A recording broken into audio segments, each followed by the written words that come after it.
Network is here. Oh, no punches! I'm real revolutionary right now. Support this man, Black Media. He makes sure that our stories are told. Thank you for being the voice of Black America, Roland. Stay black. I love y'all. All momentum we have now, we have to keep this going. The video looks phenomenal. See, there's a difference between Black Star Network and Black-owned media and something like CNN. You can't be Black-owned media and be scared. It's time to be smart. Bring your eyeballs home. You dig?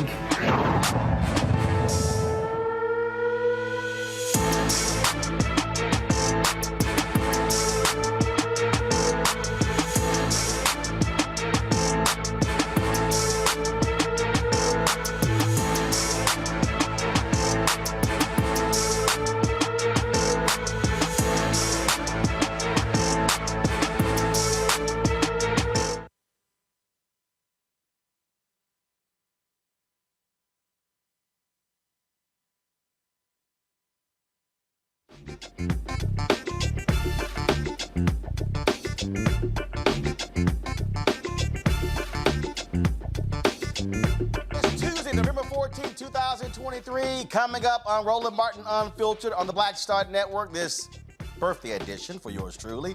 We've got a great show for you. A lot of guests going to be coming through here, so we don't know who's popping through. Y'all know how we do it. This is called the most scripted, unscripted show out here, and so we'll let you know who comes through. But caught on video, a North Carolina police officer is seen punching a black woman as they're trying to arrest her. We'll explain why the police chief is trying to get the body cam footage released. The body of the Mississippi man killed by a Jackson police officer whose family was not identified of his death has been exhumed. You'll hear from his mother on why she believes the system continues to cover up what actually happened to her son. House Minority Leader Hakeem Jefferies will be here to discuss the latest on keeping the government open, with Republicans, being as clueless as usual. And speaking of crazy Republicans, why was an Oklahoma senator trying to fight the leader of the Teamsters Union? Wait till we show you this video from Capitol Hill. They have absolutely lost their minds. We still having a little fun with Senator Tim Scott dropping out of the race. Grand opening, grand closing. So we'll chat about that. Also, in tonight's Marketplace segment, we'll meet the man behind the first ever Black-owned golf equipment company to achieve conformance to the rules of golf established by the U.S. They have some special golf balls, so we'll talk about that. That and lots more. It is time to bring the funk. I'm Roland Martin Unfiltered on the Black Star Network. Let's go. He's got it. Whatever the biz, he's on it. Whatever it is, he's got the scoop, the fact, the find. And when it breaks, he's right on time and it's rolling. Best believe he's knowing. Putting it down from sports to news to politics. With entertainment just for kicks, he's rolling. It's on go, roll, y'all. It's Roland Martin, rolling with Roland now. He's funk, he's fresh, he's real, the best, you know he's Roland Martin now.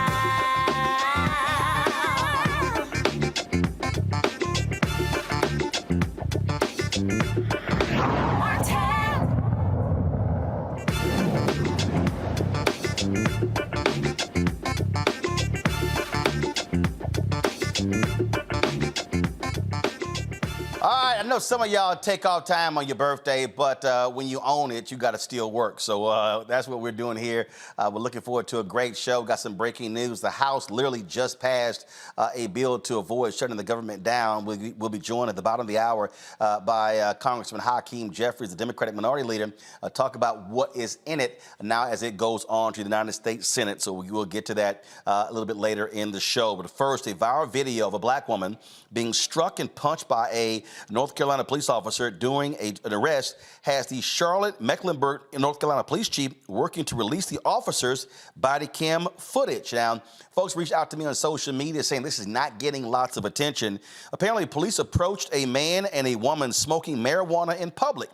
When the woman reportedly punched an officer in the face, All of a sudden, they begin to take her down, and you begin to see this. This video was shot by bystanders. You see there, and you're going to see them punching her repeatedly as they are trying to handcuff her. Others were screaming, "Why are you doing that to the woman?" Now, the incident report says both refused arrest at the scene, and a struggle with officers began. The man was eventually taken into custody, and a 9mm handgun was found in his possession. The woman was lying on her hands, refusing to cooperate, resisting arrest. After several orders to stop resisting, the officer struck the woman 7 times with knee strikes and 10 punches to the peroneal nerve in the thigh to try and gain compliance. Now, Police Chief Johnny Jennings issued this statement, quote, "I had the opportunity to review this video, and it is not easy to watch. I never want to see an officer, much less one of my own, involved in a situation like this. Our officers are trained to engage and interact with people and manage situations to the best of their abilities based on the training they receive. When individuals physically assault officers and refuse to comply with police, and when they resist arrest, officers must physically engage with them to safely take them into custody. Our officers are often placed in difficult situations that require actions that can be difficult to watch. CMPD works tirelessly to keep this community safe." I watched the body cam footage, folks, and this is what he said. "I watched the body camera footage and believe that it tells more of the story than what is circulating on social media. The public deserves to view this footage as well, but based on North Carolina state law, I am not permitted to release the body-worn camera footage without a court order. I have asked for our police attorney to file a petition with the court so we are able to share this video with the public. This process will take time, but CMPD will update as soon as the court allows." All right, folks, I'm joined in the studio by Mustafa Sadiq Ali, former senior advisor for environmental justice with the EPA, a great alpha man. We do what? What? You already complaining? I'm just making an editorial comment. What? You already complaining? Oh, that's right. You belong to that little youth group. Yeah, you're an Omega. That's right. Michael Brown, former vice chair. DNC Finance Committee, and again, he couldn't get into Alpha, so he's complaining. And of course, Randy Bryant, DEI disruptor. Glad to have all three in studio. Normally they're here via Skype. Michael ain't been able to get his Skype together for about 6 months, so I don't know what. See, you've seen the Alpha to come by the house. See, we fixed that problem a long time ago. All right, let's talk about this here. So here's the deal. Somebody hit me on social media. They said, "Hey, this thing is not getting a lot of attention, and some light needs to be shown upon it." And here you have this police chief, Charlotte has had some issues, Michael, in the past. And this is an example, and I firmly believe this, where if you're police and if you know how social media operates, yeah, it is smart to say, "Hey, get this out as quickly as possible. Otherwise, we know how stories just grow and grow until you get the video out." And I think it was Memphis, if I'm not mistaken, one of those cities that really started to create, I think, the way police departments are supposed to do it, which is, as you just articulated, as quickly as possible, let the public see as much as possible, because the second you hide anything or keep it in the shadows or take too long, it starts to cause a little civic unrest. And so it's better to, and bring the community leaders in, make sure the family is comfortable. So I'm glad that Memphis started that, and hopefully people will continue it. But, you know, the problem is going to continue to exist until some of these laws are changed related to qualified immunity. Randy, I'm thinking back to, there was a case in Columbus, Ohio. This was 2 years ago, Makia Bryant. There was an altercation. She had stabbed someone, and she was about to stab another person when the cop shot her. And I remember when that happened, I mean, people were outraged, and Columbus did not waste any time getting that video out there to quell social media. That was a perfect example where the cop said, "Oh, no, hell no. We are not about to allow this thing to get out of hand. No, y'all need to see the video so you understand what took place." Yeah, it's absolutely the smartest move to do. You know, because we're suspicious. What they need to understand is there's already this distrust between the black community and cops. And so it's better to get ahead of it, show the videos when possible. And also what it does is that when they don't show videos, when it takes a while, then alerts us that, wait, something is wrong. But that should be the precedent, that the video comes out. Well, the difference here, Mustafa, again, Republicans passed this law in the state, and so that's a problem. Can't release it because of the court order. I remember there was another case where we were in Elizabeth City where same thing happened. They had to go through that process. But you're right. Randy's right. We've seen instances where cops, they are not trying to release the video because they know what it is going to show. Clearly, this police chief is like, no, I've seen it. I'm telling you, these people were in the wrong. We need to get this thing out as quickly as possible. Yeah, transparency is always the way to go, making sure that you're putting a spotlight on what actually happened. But we also got to make sure that we're addressing the violence that continues to happen inside of communities and the violence that happens from police officers. So one, make sure that you're getting the information out there. But two, we got to get to the root cause of why we have some of these things happening. Now, I've never been one to believe that there's one thing that is somehow the perfect be-all to end-all. But I think it was Rialto, California that may have been the first city that really went to body cam. There was a group in California, I remember seeing it years ago in 2020, where they were actually following around town, following cops. They were shooting video of different stops. And so they moved to that, and what they showed is that there was about a 70+% drop, not only in excessive force complaints, but also against cops as a result. And they said, hey, body cam footage helped the community and the cops. So if somebody said I got beat, then you're able to see the video. If somebody lied about getting beat, the video will show it. One of the things that President Biden did in the executive order when they couldn't get the George Floyd Justice Act passed, Michael, was make that a requirement for all federal law enforcement officers. And again, it's not perfect. It is not the be-all to end-all, but I absolutely believe anybody, any jurisdiction where folks are walking around with badges and guns should be wearing a body camera. Absolutely. And it all started, it's all been layered. It started with folks with their cell phones.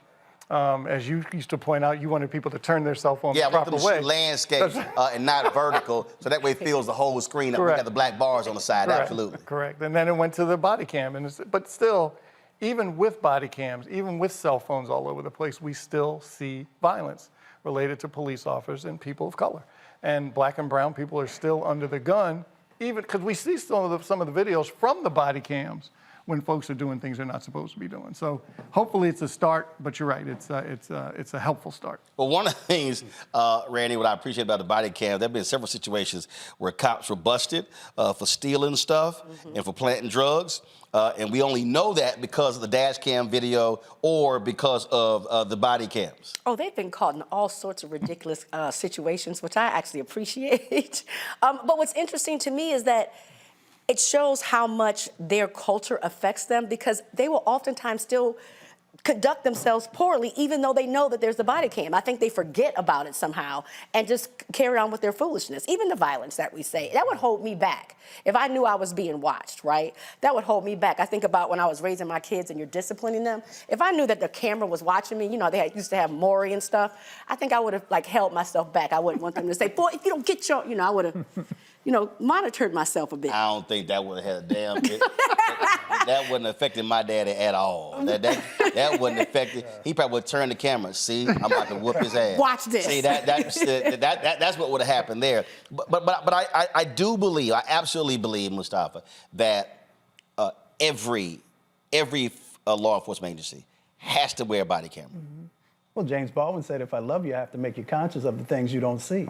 So by making sure that we have those body cams, we're putting a spotlight on what's really going on so that folks can make the best choices for themselves. They can decide if they want to get engaged and advocate for more change to happen. But if we keep it in the shadows, then we're just taking the word of others. All right. And Susan, the next level of technology is that they cannot turn them off. Right. It should not be able to, they can just hit the switch. Yeah, because in some cases, we've seen it where the video is there, but the audio is not there. It has to be turned on. And I'm a firm believer. If you're a cop and you do not turn that camera, and audio on, you're automatically fired. I don't care. To me, you wouldn't walk out of that station without your gun or your taser. Then you should not be walking out there to the public and not having that body camera on. All right, folks, hold on one second. We come back. I want to talk about this case out of Jackson, Mississippi, that is quite interesting. Black man hit by an off-duty cop. They don't tell the family that he was hit. Mom files a missing persons report, finds out months later that he was killed and was buried in a pauper's grave, where the body has been exhumed, and we'll discuss that next. Also, they passed a funding bill to keep the government open in the House. Well, what's in it? Republicans have been clueless so far. We're going to talk about it with members of Congress, including Minority Leader Hakeem Jefferies, will be joining us at the bottom of the hour. Folks, you're watching Roland Martin Unfiltered right here on the Black Star Network. Back in a moment. Happy 55th birthday, Roland. We love you, son. Yeah, your dad and I are very proud of you. You know, Grandma Betty always said double nickel. So happy double nickel birthday. This is a milestone. Can't believe that you're 55. And we decided to do a little bit something real quick, the last minute, to highlight from when you were little. You were always involved in something, you and your siblings. That's why I named you Roland, because you just keep on rolling. Yeah. When I was in labor, it was only 3.5 hours, and you were out, and that was it.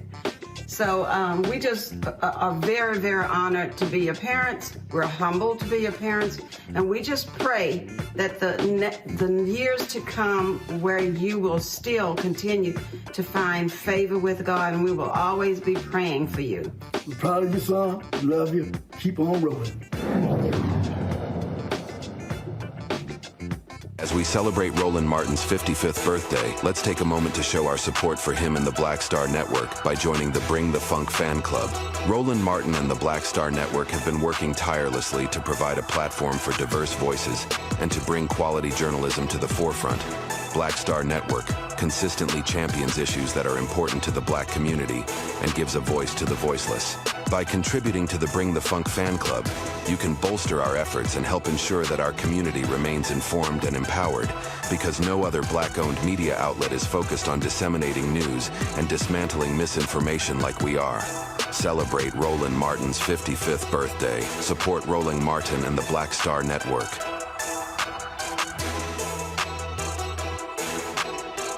Happy birthday, Uncle Roro. Happy birthday. Happy birthday, big head man. Out of all my brother-in-laws named Roland, you're by far my favorite one. Have a very happy birthday, and we wish you many, many more. We love you very much. Love you, Uncle Roro. Bye.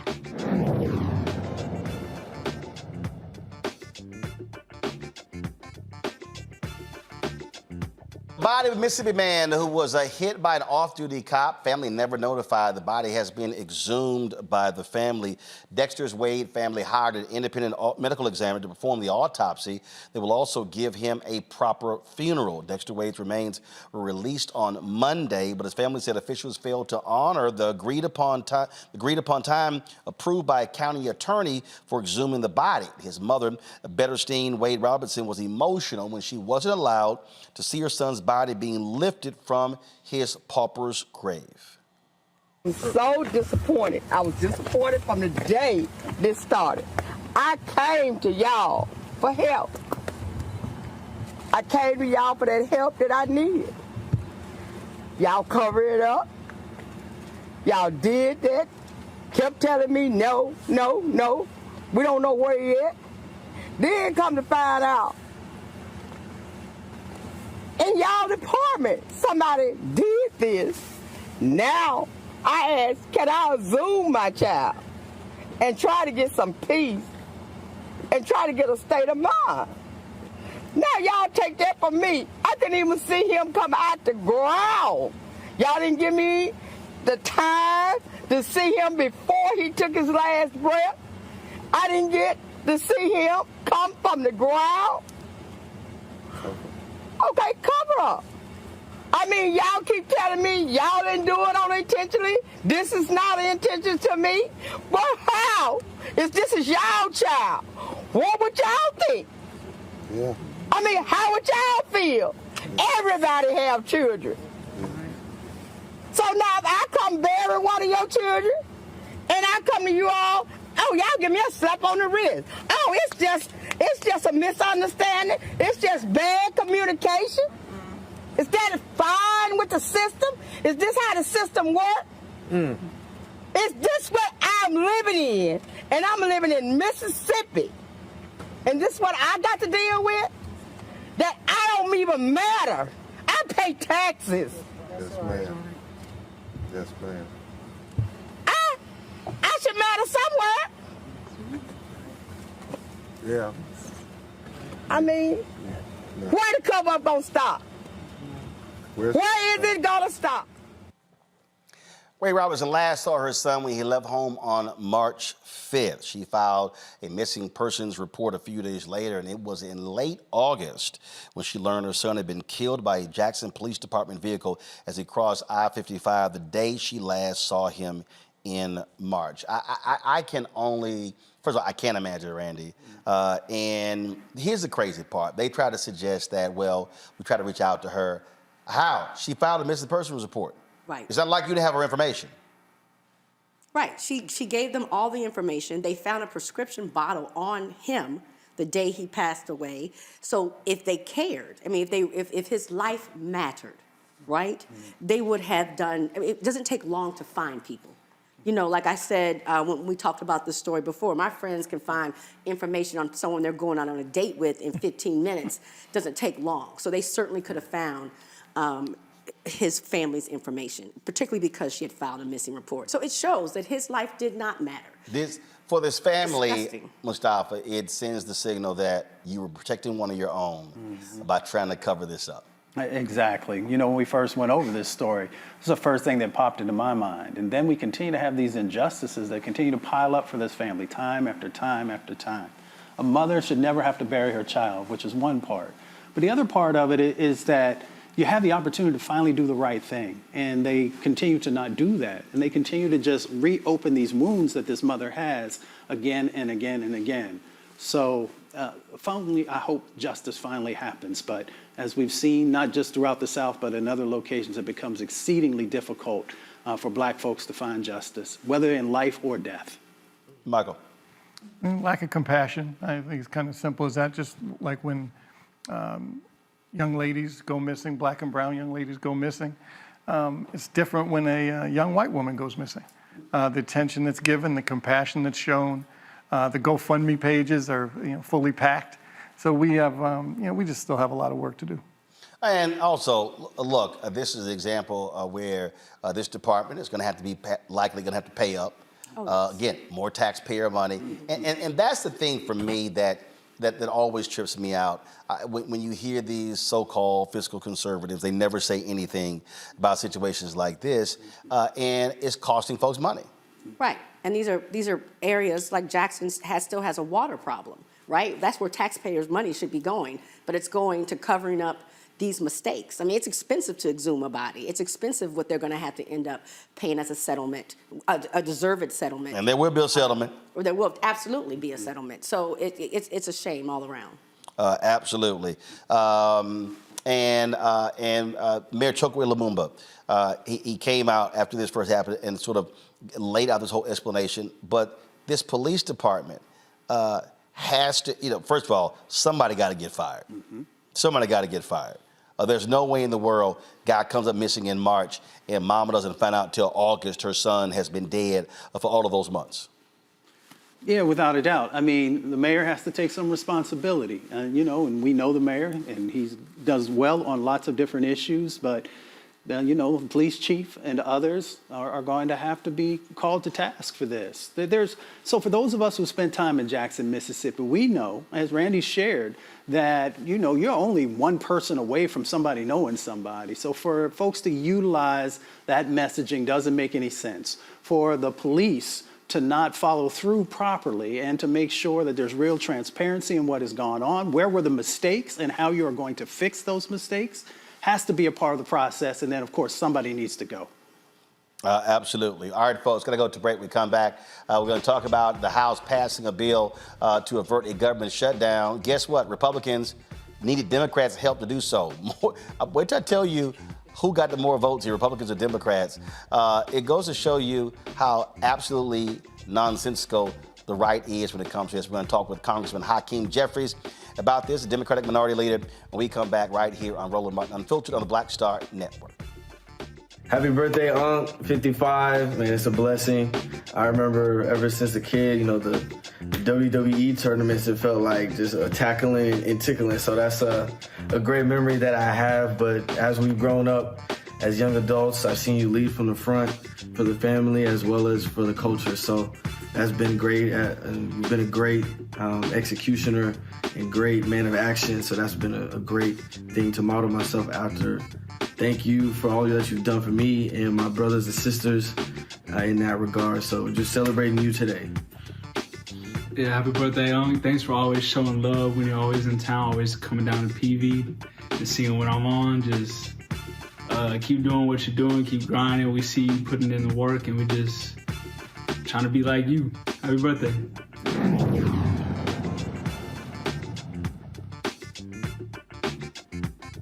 On the next Get Wealthy with me, Deborah Owens, America's Wealth Coach, inflation is on the rise. Interest rates are high. Can you still thrive during these uncertain times? On the next Get Wealthy, you're gonna meet a woman who's done just that, living proof of what you need to do to flourish during these uncertain times. These are times where you take advantage of what's going on. This is how people get rich or richer. That's right here on Get Wealthy, only on Black Star Network. Hi, I'm Dr. Jackie Hood Martin, and I have a question for you. Ever feel as if your life is teetering and the weight and pressure of the world is consistently on your shoulders? Well, let me tell you, living a balanced life isn't easy. Join me each Tuesday on Black Star Network for A Balanced Life with Dr. Jackie.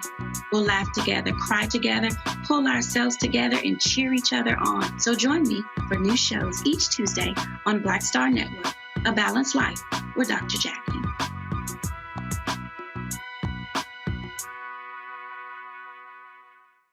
Aurora's Faith. Just wanted to wish you a very, very, very happy birthday from your favorite and most beautiful and smartest niece. Yeah, love you so much. Bye.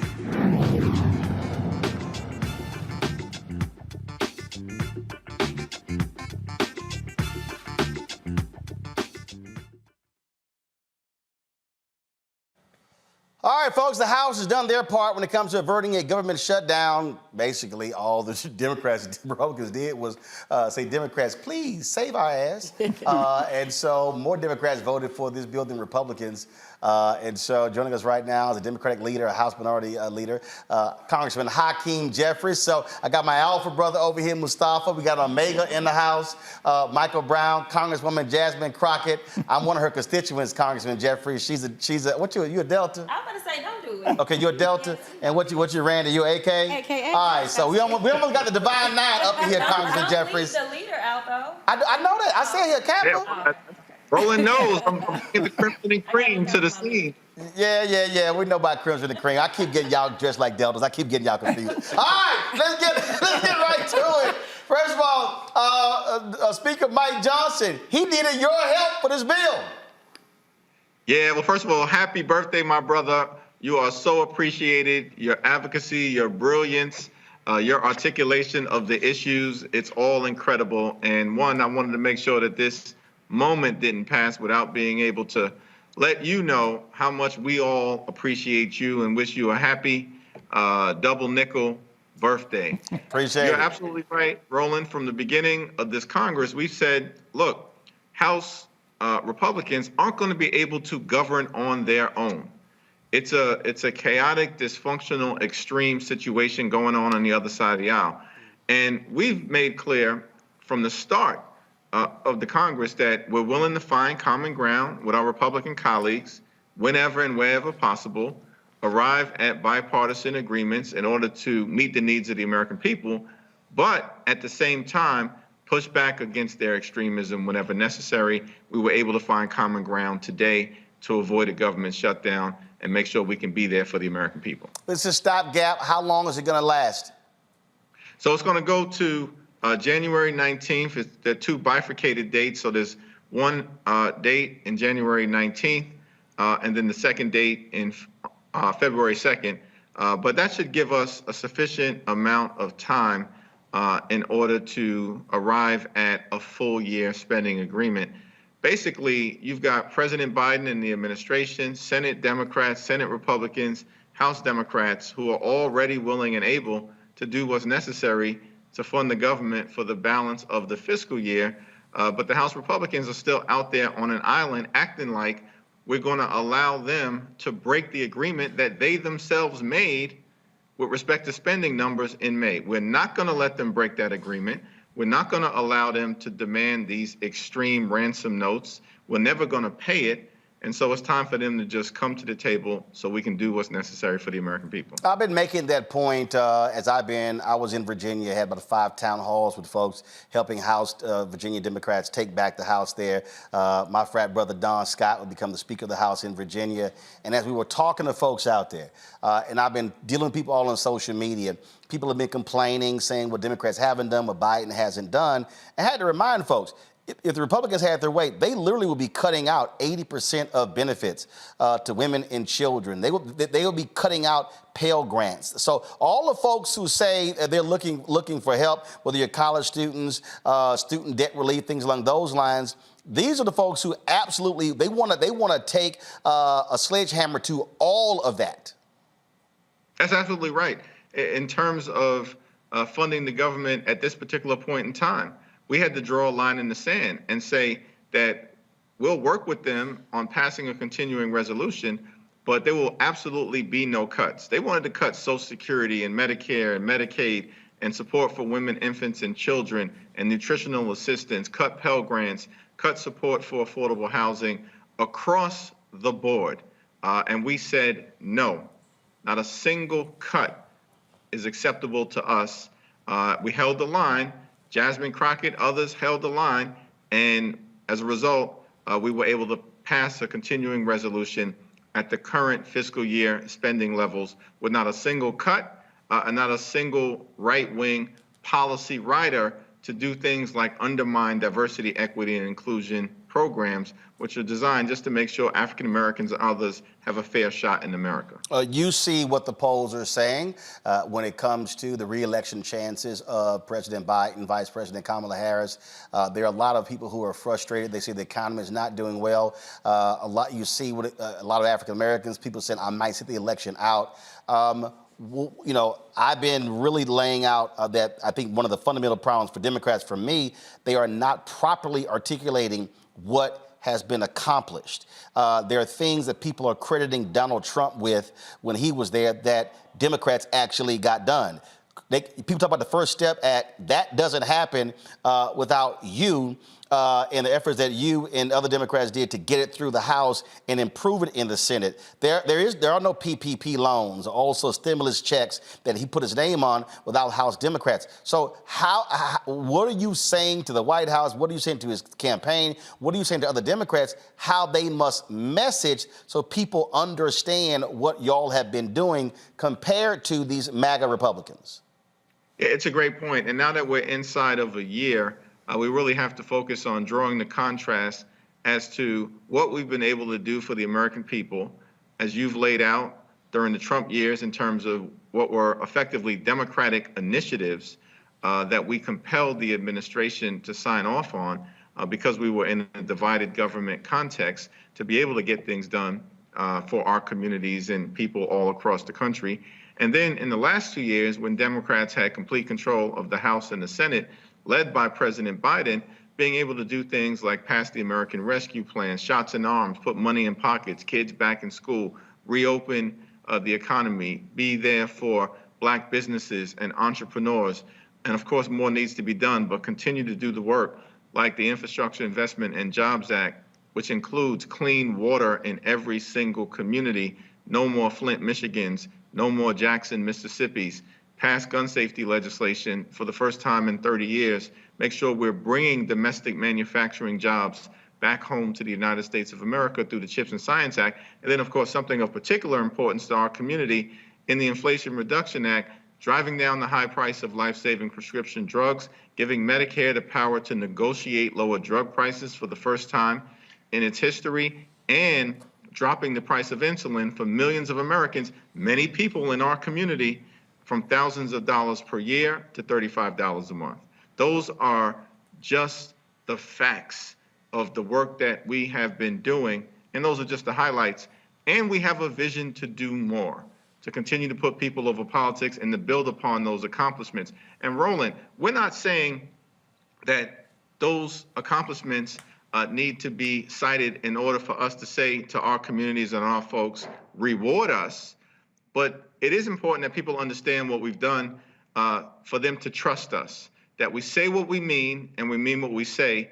We've done the work. We'll continue to do the work if you give us the opportunity to continue to govern. Yeah, but also if Republicans are able to get control of, keep the House, take control of the Senate, we're in the White House, a lot of those things will be repealed. Republicans have already made clear that they want to get rid of the Medicare cap of $35 for insulin for folks. That's a lot of black grandmothers and grandfathers and mothers and fathers and aunts and uncles who are now paying that $35. And so one of the things that I articulate to people, that to me, this ain't about a D or R, blue or red. It boils down to there are things that how black people have benefited in the last several years because you've had Democrats in control of the House or the Senate and also the White House. You lose those things. It's a whole bunch of stuff that is going to go away. That's exactly right. The stakes are high in terms of what's been done and what can be taken away if the extreme MAGA Republicans are able to be put back into power. And that's basically been their agenda from the beginning. Things like Social Security and Medicare are on the table, reproductive freedom on the table. We want to make sure that folks all across the country have the ability to select your representatives, your member of the Senate, to be able to effectively determine who the president of the United States is going to be moving forward. Even things like voting rights, which are basic and fundamental to our democracy, are at risk of being rolled back by the extremists if we let them get back into power. Last question for you, and that is, you're the minority leader, but we look at some legislative changes, what's happening on the state level, picking up a seat in Louisiana. It's going to put a seat in Alabama. You might see pickups in Georgia as well as in Florida. We see what Republicans are trying to do in North Carolina, but if Democrats are successful in New York State, the rally is you may be in a position where Democrats take control of the House. Like I said, I spent time in Virginia, and one of the things that Democratic Minority Leader Don Scott said, he said, we needed to go to places, go into communities, not just rely on strategists and rely on television, and really be seating the ground talking to people. I've said consistently that if Democrats have any shot next year, they got to spend the first 6 months on what I call an education and enlightenment tour, as opposed to saying, hey, vote, vote, vote.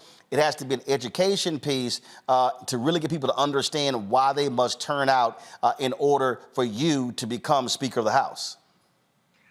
It's a very good point, Roland, and you've been at the forefront in making sure that all of us are delivering the information in a way that educates and enlightens, as you've put it so eloquently. And I think that that's a model for us to adopt. I had the opportunity to congratulate Don Scott a few days ago, and it certainly was a big part of the historic effort that took place in the Commonwealth of Virginia last week, something for us to be able to build upon. And there are real opportunities. You mentioned Alabama and Louisiana and Georgia and Florida as possibilities. Some of the districts in New York, including in Long Island, which has a substantial population of color, New York 40% of color, 20% African American. The fate of the House of Representatives in many ways will turn on whether communities of color are invested in this election. And that's just not showing up in church the Sunday before the election, asking people to vote, but really laying the groundwork and developing an authentic relationship. I look forward to continuing to talk to you about how to best do that as we move forward. Congressman Jeffries, always good to see you, my brother. Thank you so very much. Happy birthday, my brother. Yes, sir. Thanks a bunch. All right. Folks, in-house, Congresswoman Jasmine Crockett, she was going to tiptoe out of here. She came by. She said she had some other stuff. Then she remembered. She said, dadgummit, wait a minute. She said, he's a constituent of mine. I'm still registered in Texas. And so yeah, I'm a voter. Oh, that's right. And my mama and daddy are voters. They are. And my sister and election workers. Election well, they workers. retired. They put in their retirement. And so when I went to vote, they were big. The woman said, everybody coming here saying, she said, I tried everything. Yes. But no, mom and daddy said, listen, we done put our time in. And they were begging them to come back. We're like, nah, we good. But here's the deal, though. What Republicans did in Texas drove a lot of people out with the crazy laws they passed, allowing for these MAGA people to be able to look over your shoulder and stuff like that. That's why I wanted to highlight their service, because we know that there's been a push not only in Texas, but throughout the country. And yeah, there are staples. There are people. I know exactly where they be at, right? Like everybody, like people have a routine. And even in Texas, we have the opportunity to vote anywhere you want to, but people show up looking for certain people. So.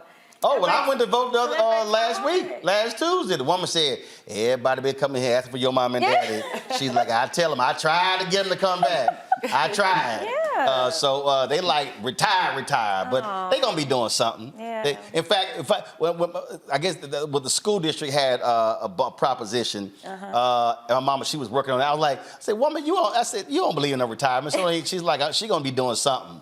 Went there, had the proposition ballot all fill out and everything. Everything was circled. I was like, okay, all right. I see you put in the homework. Yeah. But let's talk about this drama in Congress. Y'all got that Michael Singleton. And so I've been cracking up at your tweets because all throughout the nonsense with Kevin McCarthy, you were like, all right, y'all, here's another day of nonsense going on. Here's another, and it was always another thing explaining the craziness that was happening. Yeah. So yes. Hold on, we gonna be real black. It's like at the house. Sure, Michael, grab that chair and just pull it up. All right. Just sit right next to Mustafa. See, we created this living room style. It's like at the house. Just pull a chair up and just sit down. Go ahead, Congresswoman. No, I was just gonna say. So when we were going through the speaker drama, I started tweeting about all the behind-the-scenes drama, and it became a thing where people were looking for my tweets about what was going on. But it gave insight to people about like how reckless these people are. And so they were like, you got to keep this up. And I was like, maybe while we're not actually in session, I got the time. So now they're like, you really should keep it up. And I'm like, listen, so once we get back into votes and into committee and to, we had to do a security briefing today about things that are going on overseas. And so I was like, I'm not going to have time. But today at 1 o'clock, I was like, I'm going to make time. Right. Because it came out that McCarthy assaulted one of his homies. And then it came out, you missed the McCarthy one? Well, I've been a little busy today. Oh, listen. We've been cleaning the studio up. We're getting a little busy today. No. So McCarthy supposedly elbowed Burchett, he said in his kidney. He couldn't just say in his back, in his kidney. And so then, and Burchett was doing an interview at the time. And so then he turns around and is like, hey, what's going on? And then McCarthy walks off. So Burchett chases him.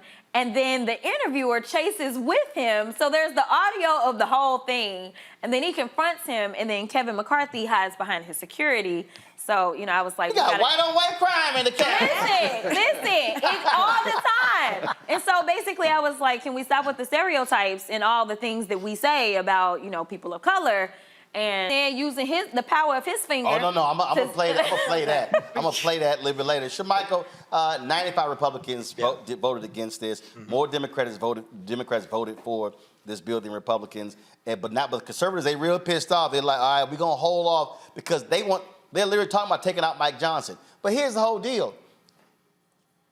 This small little group of people, they can't run the joint. They can't. Now, they can stop stuff from happening, but if they want to make themselves look like buffoons a little bit longer, go right ahead. Yeah. I mean, look, remember the new speaker, and I know Congressman Johnson very well, he didn't require a change in rules in terms of the motion to vacate. And so from my understanding, I've been talking with a bunch of friends on the Republican side, staffers, they're going to give him a shot for the two stopgaps, so January 19th and I believe the second week of February to see if they can, to see if they can figure out a deal between now and then. But you have about a third of the caucus, the conference, that's not very happy at all. They did want cuts. Their constituents wanted cuts. And if you recall, back in September, this was the same thing that McCarthy did that required Democrats to help him pass a CR. Johnson is doing the same thing. And so I think he's safe for now, but I think next year is going to be different. American want cuts, okay? I was not, I hated math, I didn't care about geometry. I get it. Algebra. I get it. But last I checked, you need 218. I get that. 217, I get that. But remember, so a third ain't a majority. It's not. But Roland, remember this: it only takes one Republican to file a motion to vacate. Just one. No. I understand. And so we're back in the same debacle we were I understand. And here's the deal. And again, Congresswoman, and while they looking foolish, y'all over here going, see.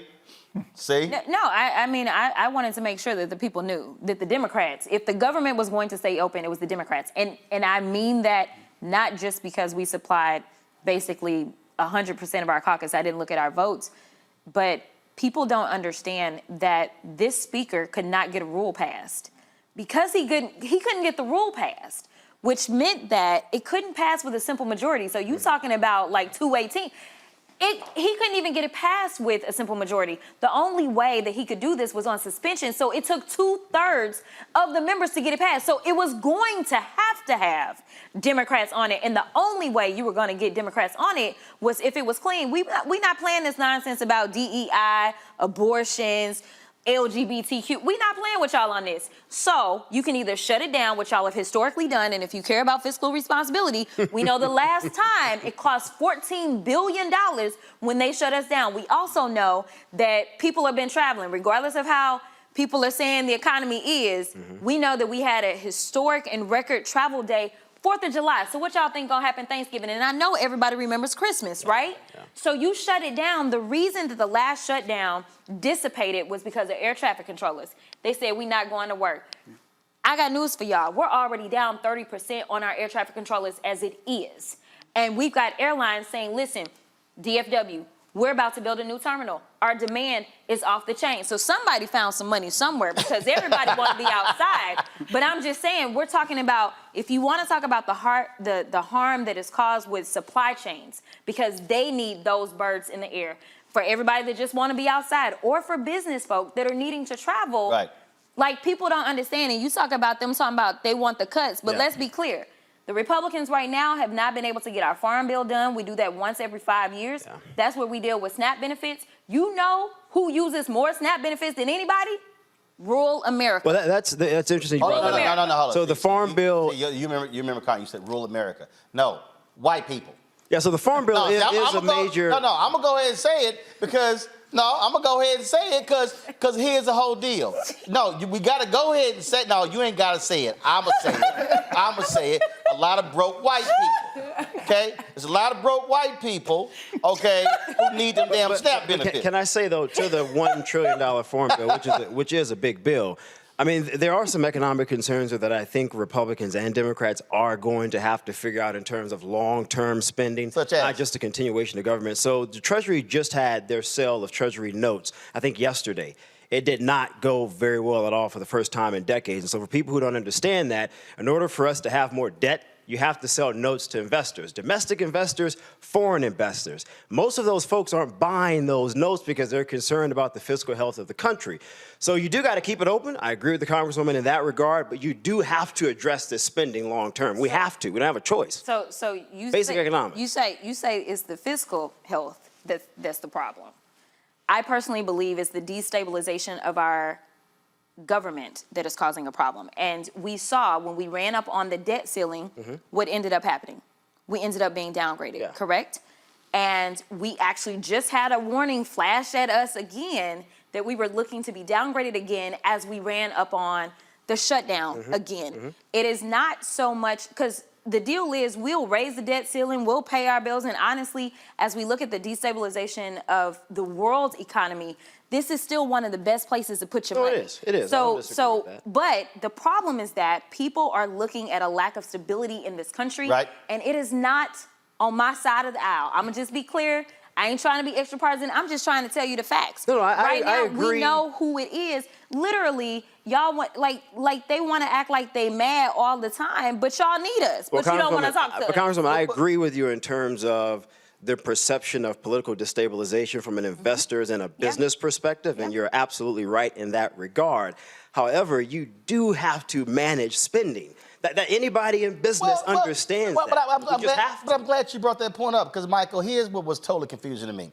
I sat there and watched all these Republicans say, all right, in order for us to cut a deal When it came to sending the $14 billion to Israel, we're gonna need y'all to cut the money that we allocated for IRS, and the money for the IRS was to actually go after all these rich folks who've been cheating on their taxes. So I'm trying to figure out how you gonna cut. That's like me having a media company and say, okay, I'm gonna cut all my salespeople.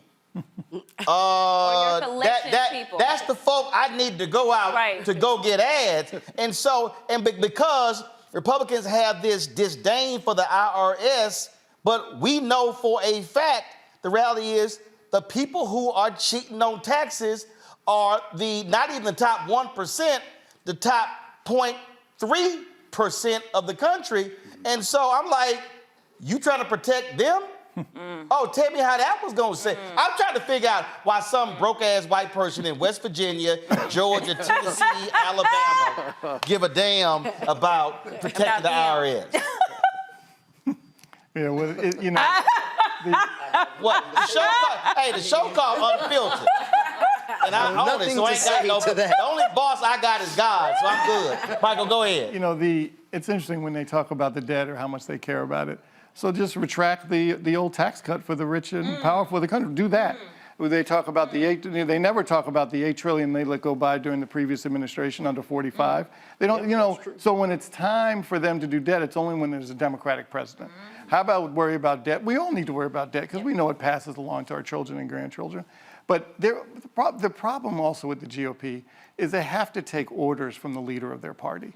And when they take, and that's Donald Trump. And that's Donald Trump. And he has a particular agenda. Who is as unstable and as crazy as you get. But the problem is they listen and they do what he says. So as long as that continues, we're going to be in the same kind of. And Mustafa, look, here's the whole deal. I absolutely understand, without a doubt, you got to have a strong defense. But when Biden presents a defense budget, and they go, you know what? Let's just add another 40, 50 billion to that. The defense budget is nearing 900 billion, on its way to $1 trillion. Now, when Obama was president, a study was released, and that sucker was hitting real quick, that showed there was $125 billion of waste in the Pentagon. Now, I love listening to Republicans talk about waste in the SNAP program. But I love when waste in the SNAP program is one of the lowest in the federal government. But I am never hear them talk about waste in the Pentagon.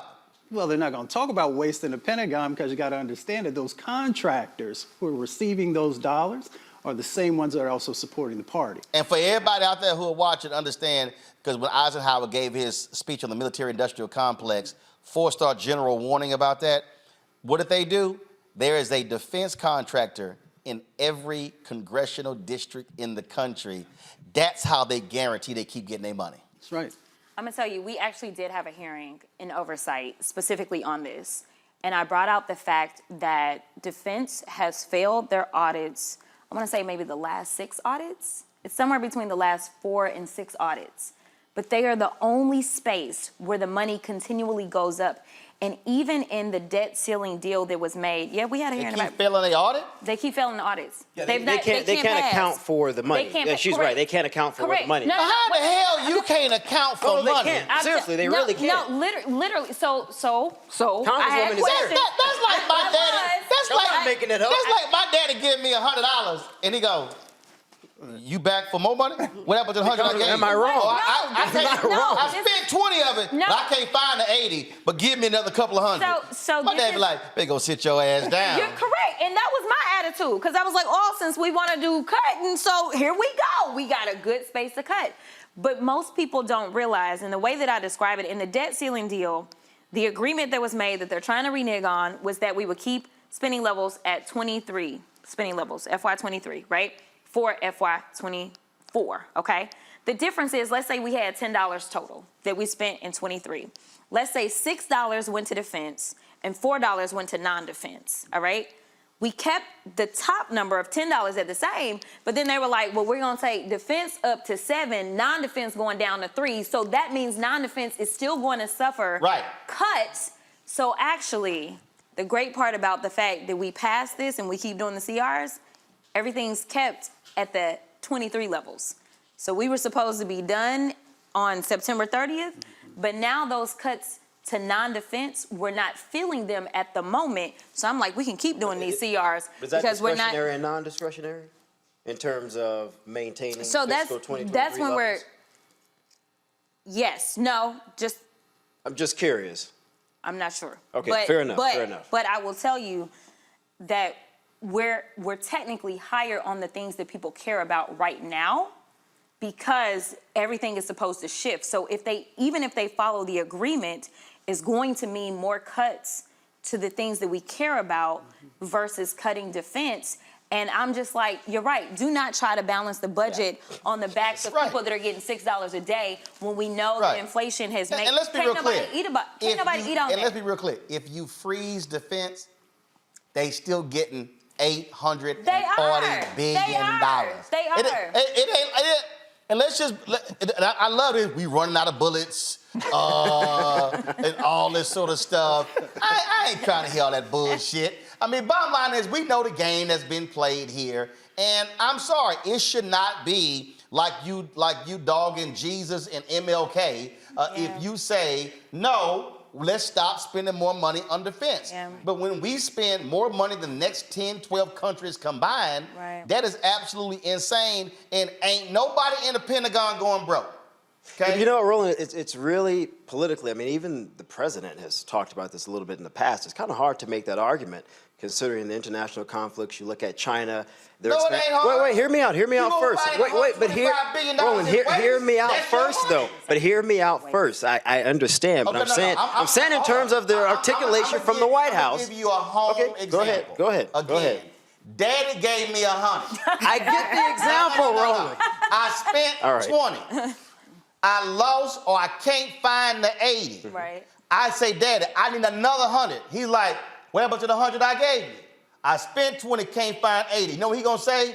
I advise your ass to go look in all them pockets and look under that bed to find the other $80 before you come back to me for more money. But I just said the Pentagon, they don't know where, the Congresswoman just acknowledged what I just said. They don't know where the money's going. If you don't know where it is, how about you, if your ass can find Osama bin Laden, you can find $125 billion.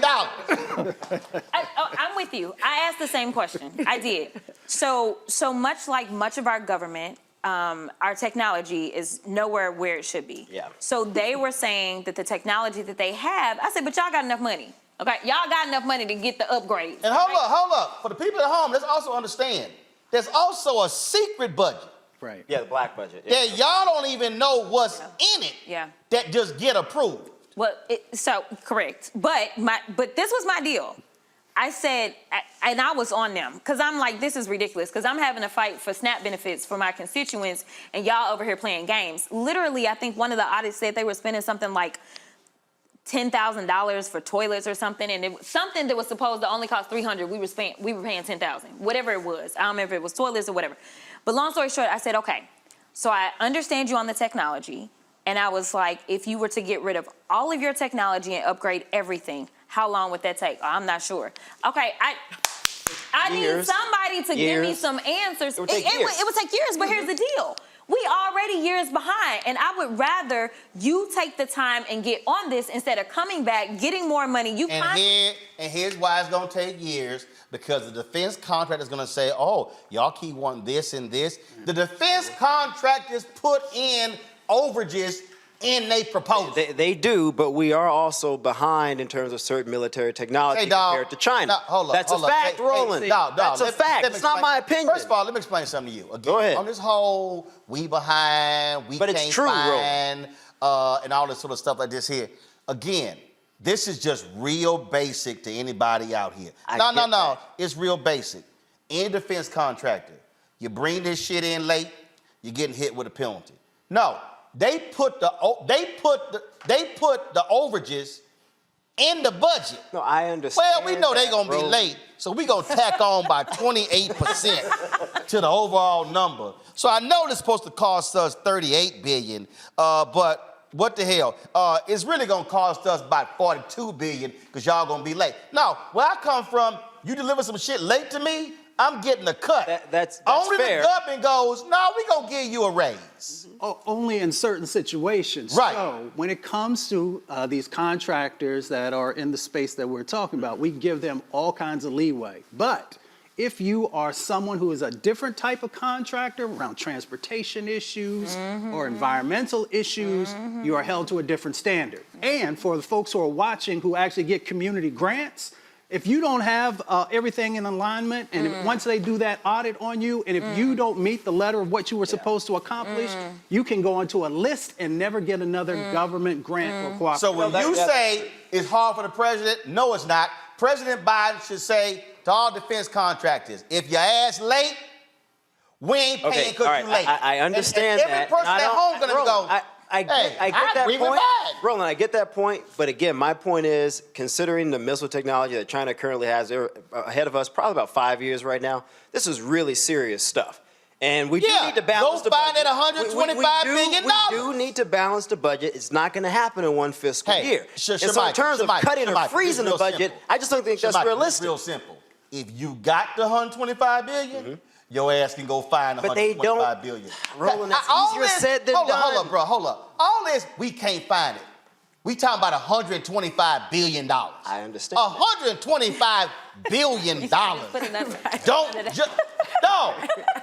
Roland, I know the amount of money we're talking about. $125 billion. I get the amount of money we're talking about. That ain't like I lost a $5 bill. No, Roland, I get that. But if you ask the Pentagon, which the Pentagon, and I saw that hearing that you guys had, they have said that they're trying to modernize to it's $125 billion.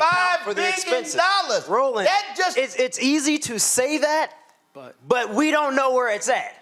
So we can keep saying that, but we don't know where it's at. So, Here's the problem. Here's the problem. I worked on Capitol Hill in 2007 and 2008, and these are the exact same things that folks were sharing at that time. Yes. That's my point. So Randy, we just got. Can you name me a CEO in America if he went to the board of directors and say, y'all, we can't find $3 billion. We don't know where it went. Michael, can you name me a campaign in America if they said, hey, Michael, I know you raised $50 million for the campaign. Bro, we can't find 7 of it. We don't even know where it went. What's going to happen? Going on vacation for a little bit. That's all I'm saying. That CEO is gone. But again, I think the Congresswoman's ultimate point. $125 billion. Let me speak. I think the Congresswoman's point was clear in terms of trying to get the Pentagon to eventually balance its budget. But that's not going to happen overnight. Follow me here. Okay, President Biden has forgiven $127 billion in student debt. They ass can't find $125 billion. Roland, I'm not disagreeing. That's literally. I'm not disagreeing with the point. But for people who are watching this, though, I just don't want this idea that this is just as simple as, oh, tomorrow they found the money. It's not. I've worked in the government. I was a presidential appointee. It's not that freaking simple. Which is why, to the Congresswoman's point, the demand should be that when they have to modernize. Correct. Roland, the technology is behind, man. I'm not making this up. I'm telling you right now, behind. I'm going to a break, but I can guarantee you, it's some black mamas and some black daddies who have balanced the hell out of a checkbook. Send them to the Pentagon. See, I'm telling you right now, I guarantee you, I can march 100 black mamas and daddies into the Pentagon. We'll find the money. And the opening meeting's gonna be like, everybody getting their ass whooped if we don't find it $125 billion. I'm telling you, hold on, like, damn your modernization. I'm gonna go all the way old school. It's a bunch, somebody getting their ass whooped until we find $125 billion. In a week. I'm in support of that. $50 billion gonna show up. I am in support of that. In a week. I'm just letting you know. Get them there, Roland. I'm just letting you know. Secretary Lloyd Austin, Michael, your frat brother, my Boulay brother, I will go find 100 black moms. They can balance a checkbook like you ain't seen nothing. We can go find $125 billion. I'm just saying. All right, y'all, I gotta go to a break. We'll be right back. Congressman Jackson Crockett, we appreciate you joining us on the show, breaking down what's happening with the crazies in there. Shamichael, thanks so much as well. You're watching Roland Martin Unfiltered on the Black Star Network. Don't forget to support us in what we do. Join our Bring the Funk fan club. Y'all, ain't no other show like this. It ain't on CNN, Fox, ABC, NBC, CBS. It ain't on MSNBC. You know, Michael know damn well that ain't none of these other shows. He be on all these networks, and they boring as hell, ain't no color, and ain't none of them got black art. None of them. So they studio don't even look like this here. It's true. So if y'all want to support us in what we do, and y'all think I'm lying, Anthony, put the camera on the other set. I told y'all we sitting here. It's the birthday. We got guests coming in. So what's your name, baby? Y'all, Cynthia back over there. Cynthia behind the bar. I don't even drink, but I pay for all that. So y'all better drink this up. So we gonna have a party here. Anthony, leave it on Cynthia. What you doing? What are you doing? Turn the camera back. You over here? Think he playing a video game. All right. Send your check and money order. P.O. Box 57196, Washington, D.C. 20037-0196. Cash App, $RM Unfiltered. PayPal, R Martin Unfiltered. Venmo is RM Unfiltered. Zelle, Roland at RolandSMartin.com. Roland at RolandMartinUnfiltered.com. Be sure to download the Black Star Network app. Of course, on all platforms, Apple phone, Android phone, Apple TV, Android TV, Roku, Amazon Fire TV, Xbox One, Samsung Smart TV.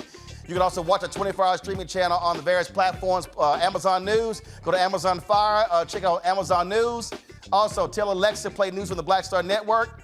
You can also catch us on Plex TV, Amazon Freevee, Amazon Prime Video. We'll be right back. Hey there, we just wanted to wish you, my big brother, a very, very happy birthday. Happy birthday. November 14th. We're just sending you blessings and good wishes for another year and just praying God's best over you. Absolutely.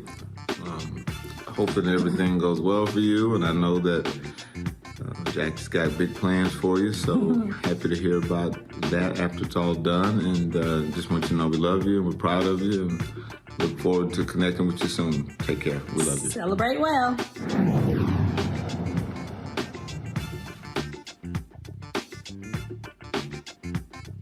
Next on the Black Table with me, Greg Carr, we welcome the Black Star Network's very own Roland Martin, who joins us to talk about his new book, White Fear, How the Browning of America is Making White Folks Lose Their Minds. The book explains so much about what we're going through in this country right now, and how, as white people head toward becoming a racial minority, it's going to get, well, let's just say, even more interesting. We are going to see more violence. We're going to see more vitriol, because as each day passes, it is a nail in that coffin. The one and only Roland Martin on the next Black Table, right here on the Black Star Network. I'm Dee Barnes, and next on The Frequency, we have griot, performance artist and author, writer, singer, and composer, Queen Mother Nana Camille Yarborough. Please join us for an incredible conversation with knowledge, wisdom, and power of the elders. I'm a perception changer.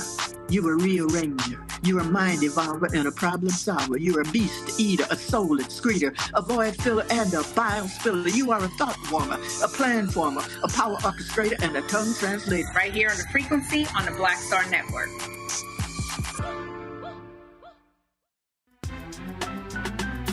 I'm Faraji Muhammad, live from LA.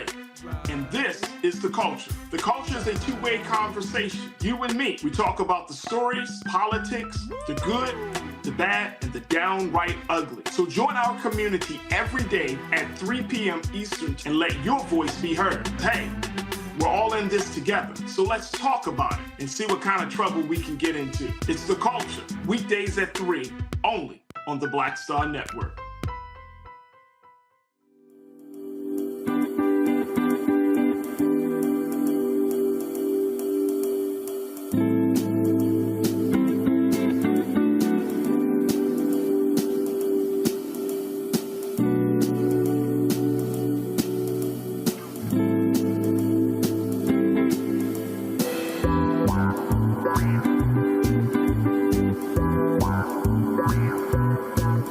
Yeah. on the streets. A horrific scene, a white nationalist rally that descended into deadly violence. White people are losing their damn minds. As an angry pro-Trump mob storms the U.S. Capitol, we're about to see the rise of what I call white minority resistance. We have seen white folks in this country who simply cannot tolerate black folks voting. I think what we're seeing is the inevitable result of violent denial. This is part of American history. Every time that people of color have made progress, whether real or symbolic, there has been what Carol Anderson at Emory University calls white rage as a backlash. This is the rise of the Proud Boys and the Boogaloo Boys. America, there's going to be more of this. Here's all the Proud Boys, guys. This country is getting increasingly racist in its behaviors and its attitudes because of the fear of white people. The fear that they're taking our jobs, they're taking our resources, they're taking our women. This is white fear.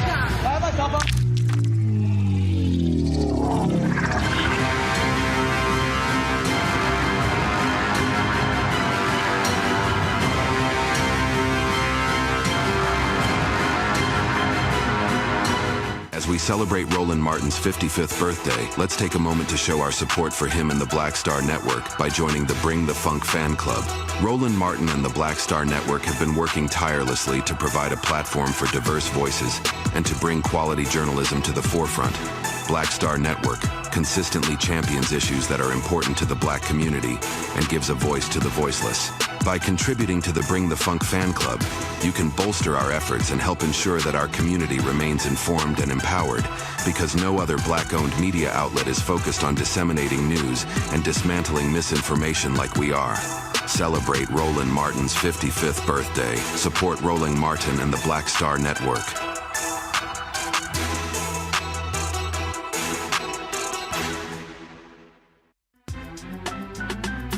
I'm Faraji Muhammad, live from LA. And this is The Culture. The Culture is a two-way conversation. You and me. We talk about the stories, politics, the good, the bad, and the downright ugly. So join our community every day at 3 p.m. Eastern and let your voice be heard. Hey, we're all in this together. So let's talk about it and see what kind of trouble we can get into. It's The Culture.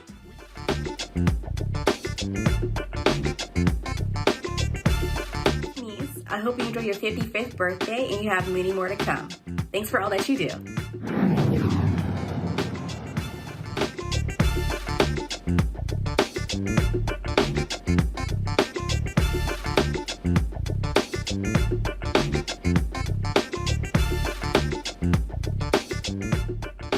All right, y'all, welcome back to Roland Martin Unfiltered on the Black Star Network. Yeah, Shamichael and Michael over there, this ain't last call.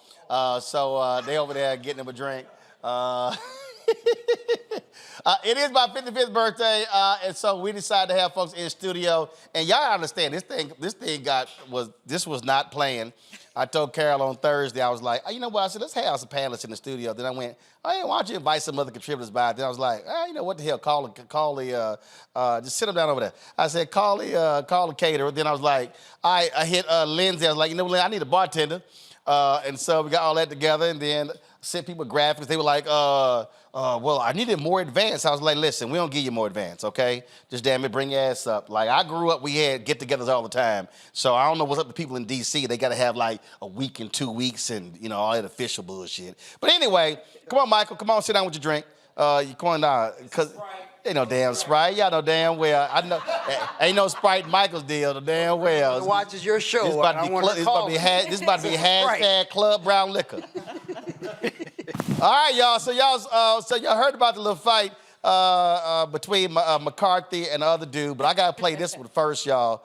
That is, somebody sent me this video. So there was a hearing today in the Senate, and you had a Republican senator from Oklahoma who was not happy with my man who leads the Teamsters, and it almost got a little physical.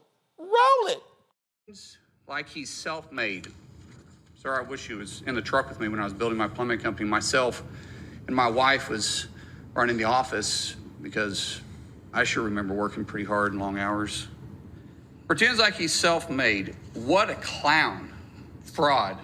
Always has been, always will be. Quick the Tough Guy Act and these Senate hearings. You know where to find me. Any place, anytime, cowboy. Sir, this is a time, this is a place. If you want to run your mouth, we can be two consenting adults. We can finish it here. Okay, that's fine. Perfect. You want to do it now? I'd love to do it right now. Well, stand your butt up then. You stand your butt up. Oh, hold on. Big guy. Oh, stop it. Is that your solution? Hold it. No, sit down. Sit down. Okay. You know, you're a United States Senator. Sit down. Actively. Oh, okay. Sit down, please. All right. Can I respond? Mr. Hold it. If we can, no, This is I have what the he mic. said. I'm sorry. This is Hold what it. he said. You'll have your time. Okay. Can I respond? Oh, no, you can't. This is a hearing. Oh, hell yeah. I don't know about y'all, but I got my money on the Teamsters, homeboy. I mean, he was like, yeah, stand your ass up. Look, I loved it. Avis DeWeaver joins us. I'm like, shit, Bernie should have said, well, go ahead, y'all go ahead and make it do what it do. White on white violence. I just, you know, what in the world is going on these days? The thuggery. I mean, it's just the ghetto. I mean, the ghetto. No, I wouldn't know where they daddies at. Yeah, that's what I want. You know, every time some black people do something, where they daddies at? Where they daddies at, Michael? Well, supposedly the senator's a former MMA fighter. He is. He's actually really good, too. Mm-hmm. He's good. Yeah, so he might be that would have been interesting. Not against the Teamsters. That other dude, president of the Teamsters. He would have pulled out They don't give a damn about no MMA rules. I just want to let you know. I got my money. Who you got your money on, Mustafa? The Republican Senate or the Teamsters? The Teamsters. Randy? I don't know, but I would pay to see it. That's what I will say. It would be good. It would be good. It would be good. I'm going Teamsters. Yeah, I'm definitely going Teamsters, and they will never find the Republican ever again. You know what? When you put it that way, I might want to change my vote. It's true. All right, so you heard Congresswoman Crockett talking about Kevin McCarthy and this other Republican getting into a little fight. Y'all roll that. Sorry, Kevin, didn't mean to elbow. Why'd you elbow me in the back, Kevin? Oh, no, I felt so bad. Hey, Kevin, you got any guts? Jerk. Has he done that before? No. Huh. What's a new move? Talk to him.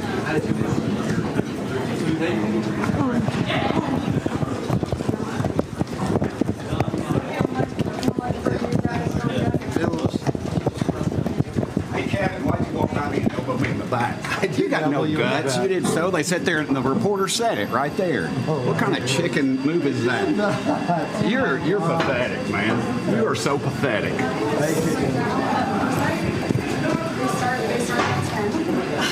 What a jerk. You need security, Kevin. So Kevin McCarthy then explained what happened. What had happened was... A reporter was interviewing Burchett or something. I guess her shoulders hit because Burchett runs up to me after. I didn't know what he was talking about. Some reporters asked me. I did not run and hit the guy. I did not kidney punch him. I did not shoot anything like that. You didn't shove him? No. We were walking through. You were at HC5, right? You guys line up along the way there. It was Bruce Wester and I walking out. He must have been interviewing someone. I didn't know it was him or something. I guess our elbows hit as I walked by.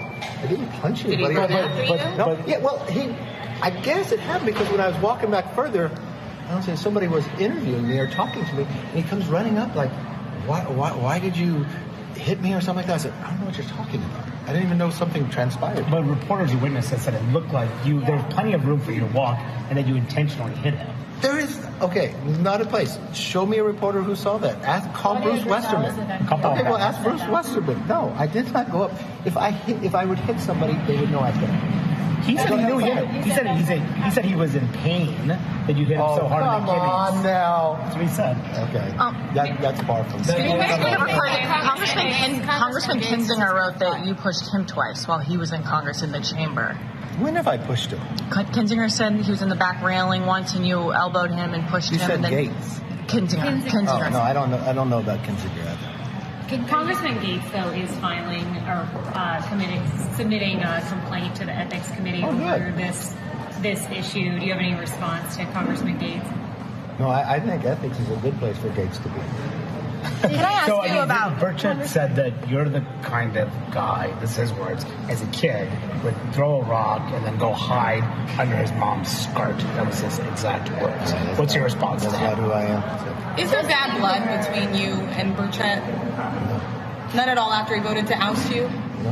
What would you just say about the issue of decorum in Congress? I mean, there was a House oversight hearing where a member was called a Smurf.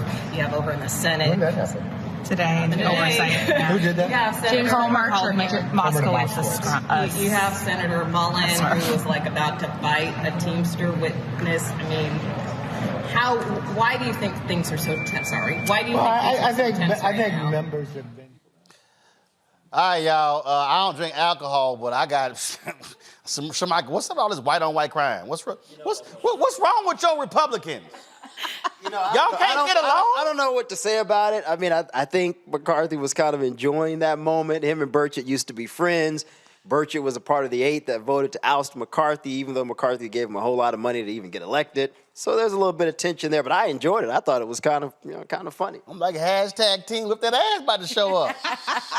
What's wrong with these white Republicans, Mustafa? They're ratchet. Yeah, they are. A little ratchetness. I mean, people love it. That's what they say, Mustafa. People like a little ratchet. They've sometimes. completely changed what the House is supposed to be. Yeah, that's true. They refuse to govern. They refuse democracy. And because of that, they continue to run around and create these chaotic situations. And they create the chaotic situations because they don't want to actually have to do any work. And that's where the ratchetness comes. Well, at least we're not having gun duels like we used to about 150 years ago. I mean, that's a little bit. Well, I don't know. You got that crazy ass Bobert walking around with the damn gun. Avis, but this is also what happens when you let people like Marjorie Taylor Greene into leadership. This is the lowest common denominator, not just in Congress, but in our society. And that is a sad state of affairs, that you have people that are vapid like this, that have no moral center, that are just low-class trash, basically, up here in the House acting a fool. What's happening right now is that we're seeing the people as they really are. Just like we were told, hey, when people show you who they are, believe them. And that's what we're seeing. I mean, keep this up, Rand. There's going to be some trailer parks outside of Capitol Hill a little bit. Well, it seems as if there already is. I mean, this is just like showing the lowest level of society. I mean, it's embarrassing. I mean, I'm tickled by it. Right? But it's embarrassing. I mean, they could never, these are the people who are supposed to be leading our country, acting worse than middle schoolers right now. But I'm tickled because, I said if Hakeem Jeffries did anything slightly like this, can you imagine the 24-hour coverage? Oh, they lost their damn mind when Jamal Bowman pulled a damn fire alarm. Fire alarm. Right. And these fools, they sitting here. They're in there fighting. All right. I mean, threatening. I mean, it's wild. Shit, Michael, these 2 white boys gonna be on World Star Hip Hop real soon. I mean, yeah. And it's so interesting how they hold themselves, like Kevin McCarthy holds himself up as, kind of the upstanding citizen, and after, even before getting ousted. But now he's still extremely salty. Yeah. And he's I believe every second of what happened. I do think he elbowed, I don't know if it was in the kidney or in the side, but whatever it was. That's exactly what happened. That's what he did. I mean, I would have elbowed him. I'm not going to lie. McCarthy raised almost $100 million for some of these guys. Nancy Mace and others and I remember Nancy Mace had a fundraiser 2 years ago. I was there. And she was crying about how Trump endorsed another candidate. She was about to lose her job, begging for donations. I remember that. And McCarthy gave her go to New York yes, she did. And McCarthy gave her $1 million. Video. Begging, crying. So, McCarthy's feeling kind of salty. I get it. Right there. I get it. Yeah. But McCarthy should be upset because he continues to get punked. Yeah. So he created Well, he elbowed him, so stop. I mean, hold up. He created a situation to make sure that he ended up losing his position, right? Mm-hmm. But he's taken his lessons and his cues from Donald Trump. Yes. Because Donald Trump always says, show the video. Oh, you saw a video? Wasn't me. No video. You have audio. He said, well, my voice. So it's the exact same thing. But he got ousted because, like everybody else, Trump leaves everybody out to dry. Yep. Yes. He cares about himself. He doesn't care about anybody else. It'll continue to happen. It'll happen to Mike Johnson. Look, Roland was talking about the elections in Virginia. Democrats did an outstanding job. You have 18 House Republicans in districts that have now flipped to Biden districts. You look at the odds. Cook political reports say Democrats are likely going to regain control of the House. The Senate, Republicans may regain control, maybe by a seat or two. It won't be a large victory. And though the polls early on show that Trump is doing well, I'm not necessarily convinced once the trials start and people start really engaging with this, if those polls are going to persist. And so I think if you look at this from an electoral perspective, on the Republican side, the odds just don't look really good. And so my presumption will be after a major loss, potentially next year, Trump not winning, maybe the party will finally say, you know what, it's time to go in a different direction. Maybe. I don't know. No, ain't happening. I'm going to tell you right now, all this stuff about you got MAGA and you got Republican Party, it's all the same. They played footsie with them crazy-ass Tea Party people. Then they let Trump. They despise him personally, but they all love power. And so guess what? You got to go ahead and everybody get tagged with it. I want all their asses to lose. But see, the question though, Roland, is... Every single one of them, and I don't give a damn. Anybody who considers voting for any MAGA Republican is out of their mind. These people are straight up crazy. And listen, and the moment I hear anybody say, I endorse Donald Trump, I'm writing your ass off. But I want to say quickly, because that man is pure as evil. I want to say quickly, though, to your point of the footsie games or whatever with that type of electorate, most of those individuals were disengaged before Trump. Most of them were not registered at all. And so the question becomes for someone like me as a strategist, do those people continue to be active in the party as voters after 2024? I'm not convinced of that. First of all, okay, there's a difference between people who were disengaged and the individuals who were fully engaged, but they saw he was a conduit to power. Okay? All them fools, the Christians of the world. Look, when I saw the New Yorker article where James Baker, in that article, James Baker said, yeah, I'm bothered by all these things, but if he's the Republican nominee, he said, I want to stay in power. So for all that bullshit about James Baker being the statesman and all that stuff, no. I fundamentally believe that if you truly care about your country, then you are willing to say, I cannot stand with somebody who is actually representing my party. But no, they are not patriotic. They don't have principles. They don't have morals. They don't have values. They don't have ethics. This is about power. That's just what it boils down to. But Roland, I guess my point is, if Trump doesn't win next year, and I don't think he'll run a third time next year. What happens? But my point is, if those voters aren't engaged, I don't give a damn where they go. The party would have to go in a different direction without those voters. Let me be real clear. When Trump, not if, when Trump loses next year, I don't give a damn what y'all do. I'm gonna be throwing the biggest ass party. Oh, this joint gonna be packed. We gonna be sitting here. Matter of fact, I put that CeeLo Green song on. Which one? F.U. I put that one on. I don't give a damn. I don't give a damn what happens to the party. Because when you choose to align with that type of evil of a person, you get everything that comes to you. And Michael said it earlier, that man don't care about nobody. There is no bottom. I'm tired of all, and see, part of the problem right now with all these polls, and we can talk about it right now, is that mainstream media keeps playing game. And I'm telling you right now, I am utterly convinced that all these mainstream media executives, they want him back in there. I agree. They like the chaos. I mean, they remember, want was those it ratings. who said that Trump was It was good Les Moonves. He said Trump may be bad for America, but he's great for CBS. And so that's why they won't call all this stuff out. The vermin, all the crazy stuff. He's saying he's going to open concentration camps. If you Palestinian, you're getting thrown out of the country. Muslim ban coming back first day. All that crazy stuff. Oh, I'm going to lock up all migrants. He go on and on. Look, that man is a sick individual, and they are perfectly fine with him, Mustafa. They are, and they support it. And all you got to do is also look at this Project 2025. It tells you everything you need to know about what they plan to do, how they plan to do it. So when folks talk to me about Republicans and that there are still those that are compassionate and care about what's going on, then why aren't you speaking out against these types of things that literally will destroy this country?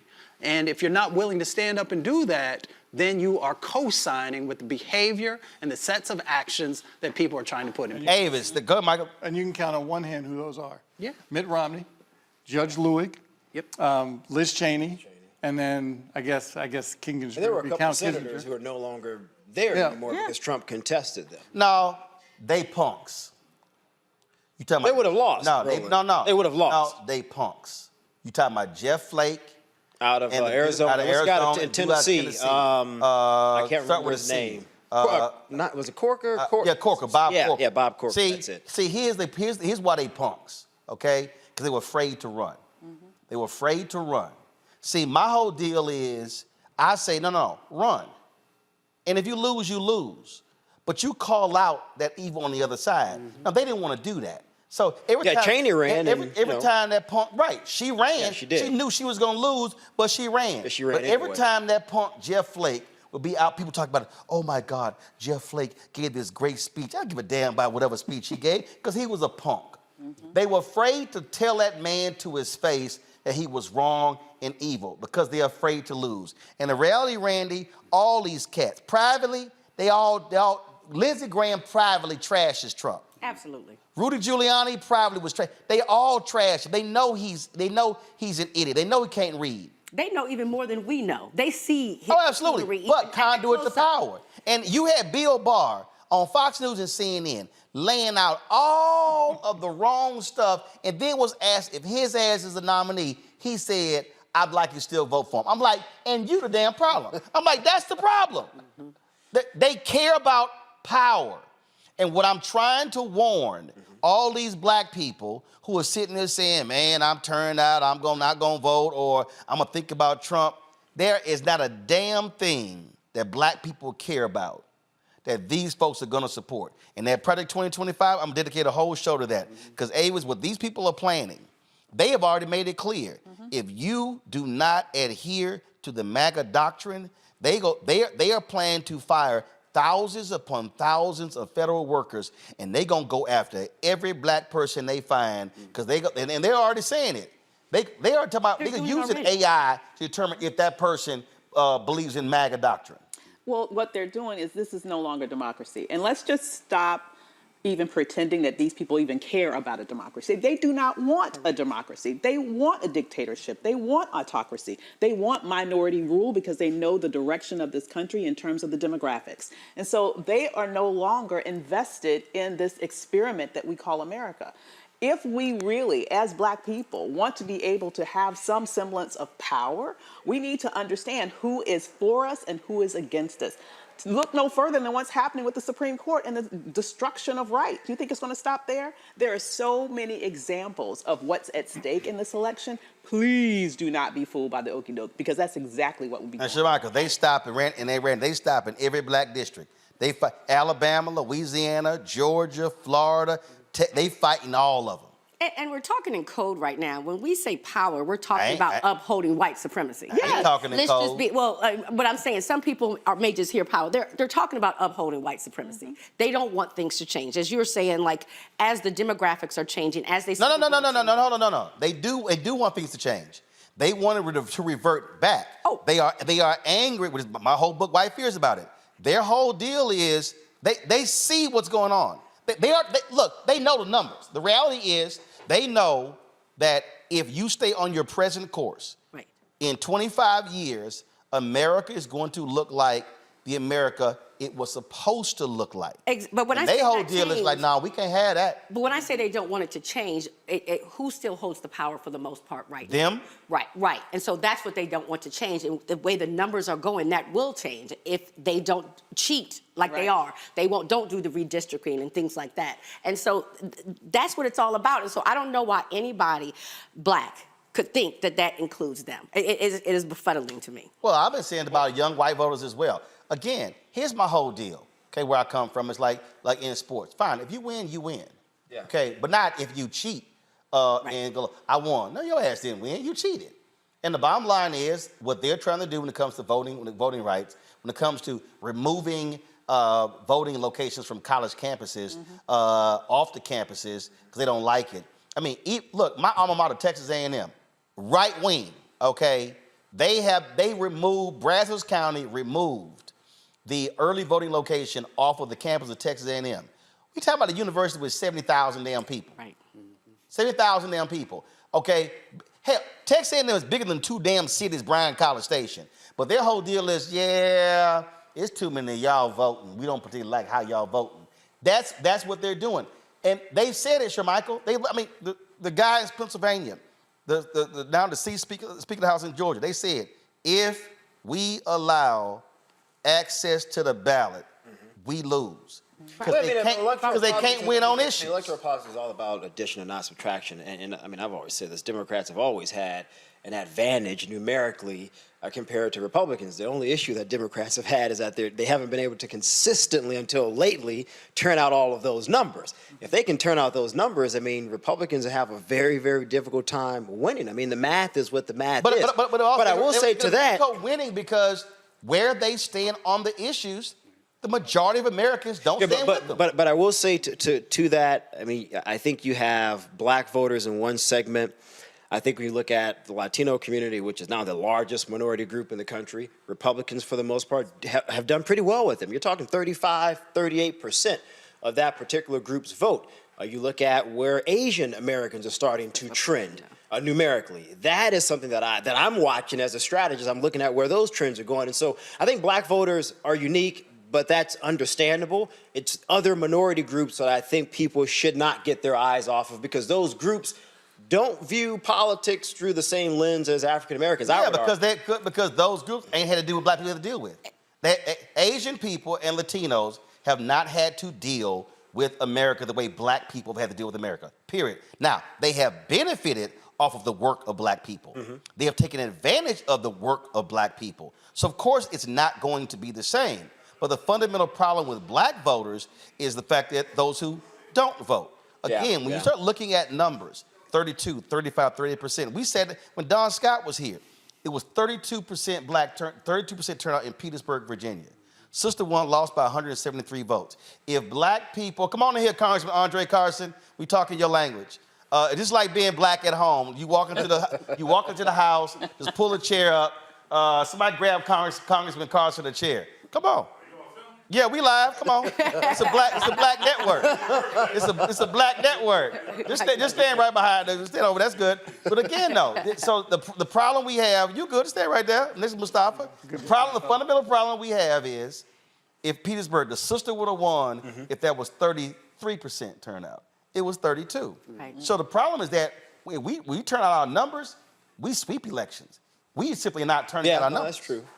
To Michael's point about the other minorities outside of the African American community, the GOP has done a great job on messaging. All they say is the word socialism. Yep. And that works with them. They don't have to do anything else. They don't talk about any Obamacare. They don't talk about anything else. Because if you come from Venezuela, you come from these countries, you know, here's socialism. You're like, yo. Exactly. Oh my goodness. I ain't trying to hear that. Yep. So, absolutely. Cubans. Absolutely. I would also add to that, I also think that there is a component of religious conservatism that resonates very well with some of those other groups, and many African Americans are conservative. One issue. One issue. Abortion. Hold on. The reason I don't say religious conservatism, no, because it's one issue. It's abortion. Because here's the whole deal. The same Catholic Church is ardently opposed to the death penalty. It's amazing how folks skip that one. Right. But they tout the Catholic Church. But that's a big deal, though, Roland, my point for some of the other minority I understand groups. that, but I'm making a point here. I'm saying those are people who ain't pro-life. They anti-abortion.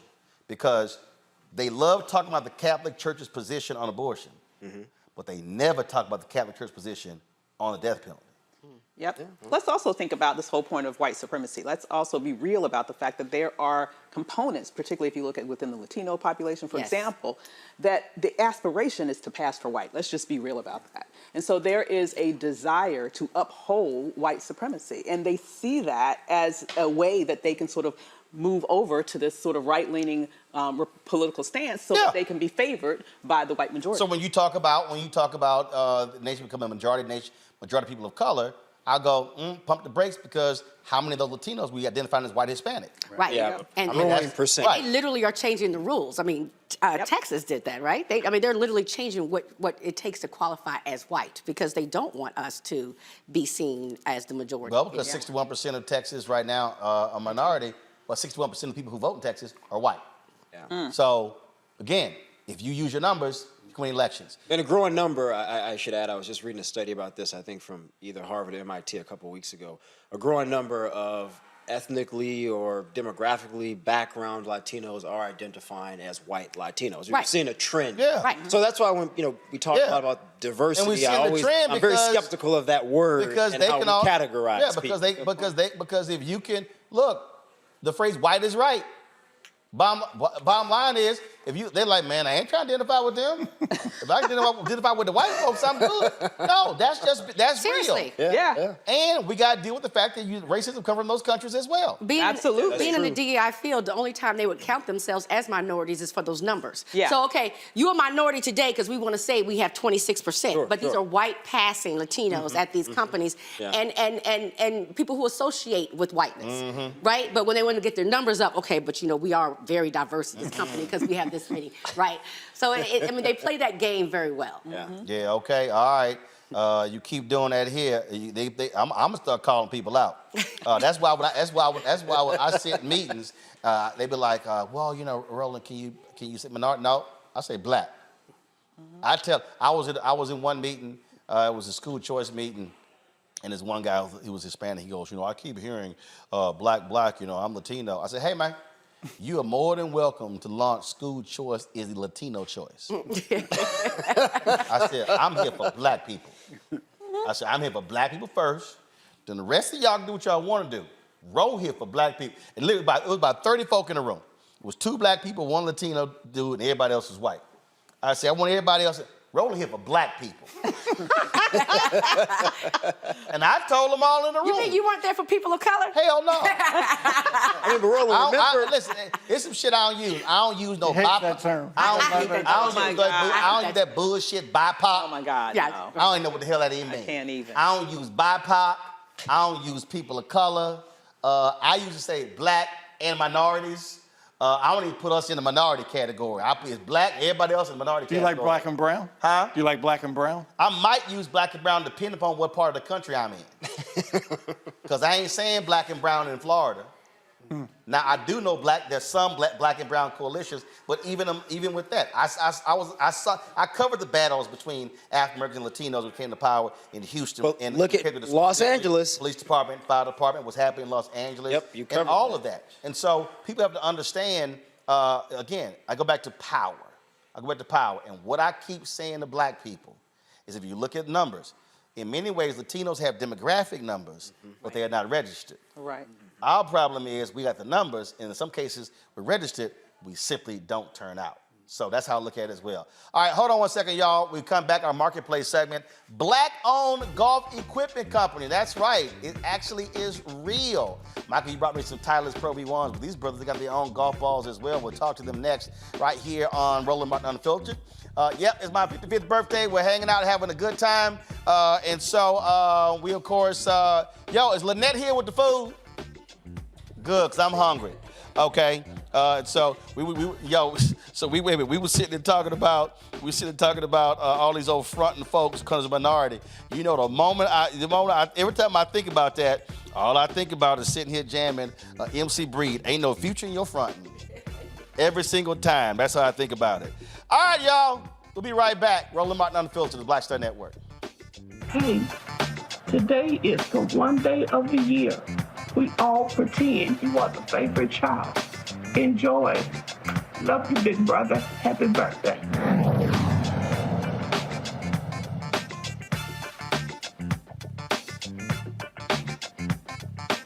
I'm Dee Barnes, and next on The Frequency, we have griot, performance artist and author, writer, singer, and composer, Queen Mother, Nana Camille Yarborough. Please join us for an incredible conversation of knowledge, wisdom, and power of the elders. I'm a perception changer. You're a rearranger. You're a mind evolver and a problem solver. You're a beast eater, a soul excreter, a void filler, and a file spiller. You are a thought warmer, a plan former, a power orchestrator, and a tongue translator. Right here on The Frequency on the Black Star Network. On the next Get Wealthy with me, Deborah Owens, America's Wealth Coach, inflation is on the rise. Interest rates are high. Can you still thrive during these uncertain times? On the next Get Wealthy, you're gonna meet a woman who's done just that, living proof of what you need to do to flourish during these uncertain times. These are times where you take advantage of what's going on. This is how people get rich or richer. That's right here on Get Wealthy, only on Black Star Network. Happy birthday, Uncle Roro. I know you're gonna come for my hair, but I'm studying for finals, so I get a pass. I don't wanna hear comb your hair. I don't wanna hear about being ashy. And if you're so concerned about everybody being ashy, I'll give you some lotion for Christmas. So have a great day. Don't be rude to people. Play your music loud. Do your little Scorpio thing. But whatever. Have a good day. Rockhead Uncle.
Atlanta-based company is the first ever black-owned company, folks, to come out with their own line of premium golf balls, actually conforming to the rules of golf, established by the United States Golf Association. The Renegade MBU is a three-piece TPU golf ball, offers a premium performance at a lower price than many of its competitors. The ball is designed for all golfers. Joining me from Atlanta is Kenneth Duncan, CEO of the Renegade Golf Company. Kenneth, glad to have you here on Roland Martin Unfiltered. So I got the golf balls right here, Kenneth. So why did y'all decide to do these? We're talking about an extremely competitive field. Golfers are real particular about their golf balls. Yeah, 100%. Well, first off, happy birthday. I know we jumped right into the question, but I had to start off, happy birthday, Brother Martin. It's great to be on the show. Oh, I'm sorry, he's an alpha? Oh, Michael, Michael, every time we got some major happening, Michael, 95% of the time it's an alpha. Michael, literally, I didn't even know he was a brother. I'm sorry. I'm sorry. You okay? Michael, you want to touch an alpha golf ball? Michael, you want to touch an alpha golf ball? You and I will take free golf balls anytime, but I'm a proud Omega man. However, and it's unfair when you mess with me. My other grandfather was an alpha. So it's very difficult. So somebody in your family has some sense. Well, my other grandfather was a Q. So one of your family members has some sense. It's so unfair when you hit me with that. See, Kenneth, it dropped Michael, he a Q, Scott Bolden, he a Kappa. That boy from Detroit, Michael, he a Sigma. I ain't never had an iota on the show. They got performance issues. But go ahead, Kenneth, go ahead and talk about. Because there are no performance issues with y'all golf ball. Go ahead. But the one issue that does exist in golf is that golf has traditionally been a very expensive game. I think when I founded the company at 26 years old, there weren't a lot of 26-year-old black men playing golf anywhere around me, none of my friends at least. So I think when looking at founding Renegade Golf, I'm looking for a company that's more affordable, that's more accessible, that brings the game of golf to a demographic that traditionally thought they weren't a part of the game. And golf ball is such a great avenue to do so because you got to have them to play. You know, you can't play around golf without balls. So if there's one thing you need, it's clubs and balls. And I think that this is an avenue that we got into, knowing there was competition, but knowing that there's a market for what we bring. So you say Renegade defy the status quo. First of all, how'd you spell with the name? So ironically, my line name is Renegade. So, Fall 13 Zeta Pi, line name Renegade, but that wasn't the case. I think when we looked at how we wanted to build the company, we wanted to be a disruptor. I think we wanted to do something different in the space. We're so used to people telling us that Titleist exists, TaylorMade exists. These companies, they are there, but they're not doing what we seek to do in the game, bringing in a new base of players that may not be there currently today. So I think when I think of the name Renegade, the symbol actually itself, this arm, my sister designed it. Actually, it's the anarchy symbol. So we're bringing chaos into the sport. We're doing it respectfully, but bringing a type of golfer that may not have existed previously and bringing a product at a price point that people can't ignore. Questions from the panel. Let's see. I'll start with the Alpha, Mustafa. Brother, congratulations on everything that you're doing. For most golfers, it is about accuracy and it is also about distance. Can you talk a little bit about the technology that went into what you've designed? Yeah. So that's the first question everybody gives us. How does this ball compare to the Pro V1? It's almost like, I don't even say that the golf ball's name. Question. The golf ball is a 3-piece TPU.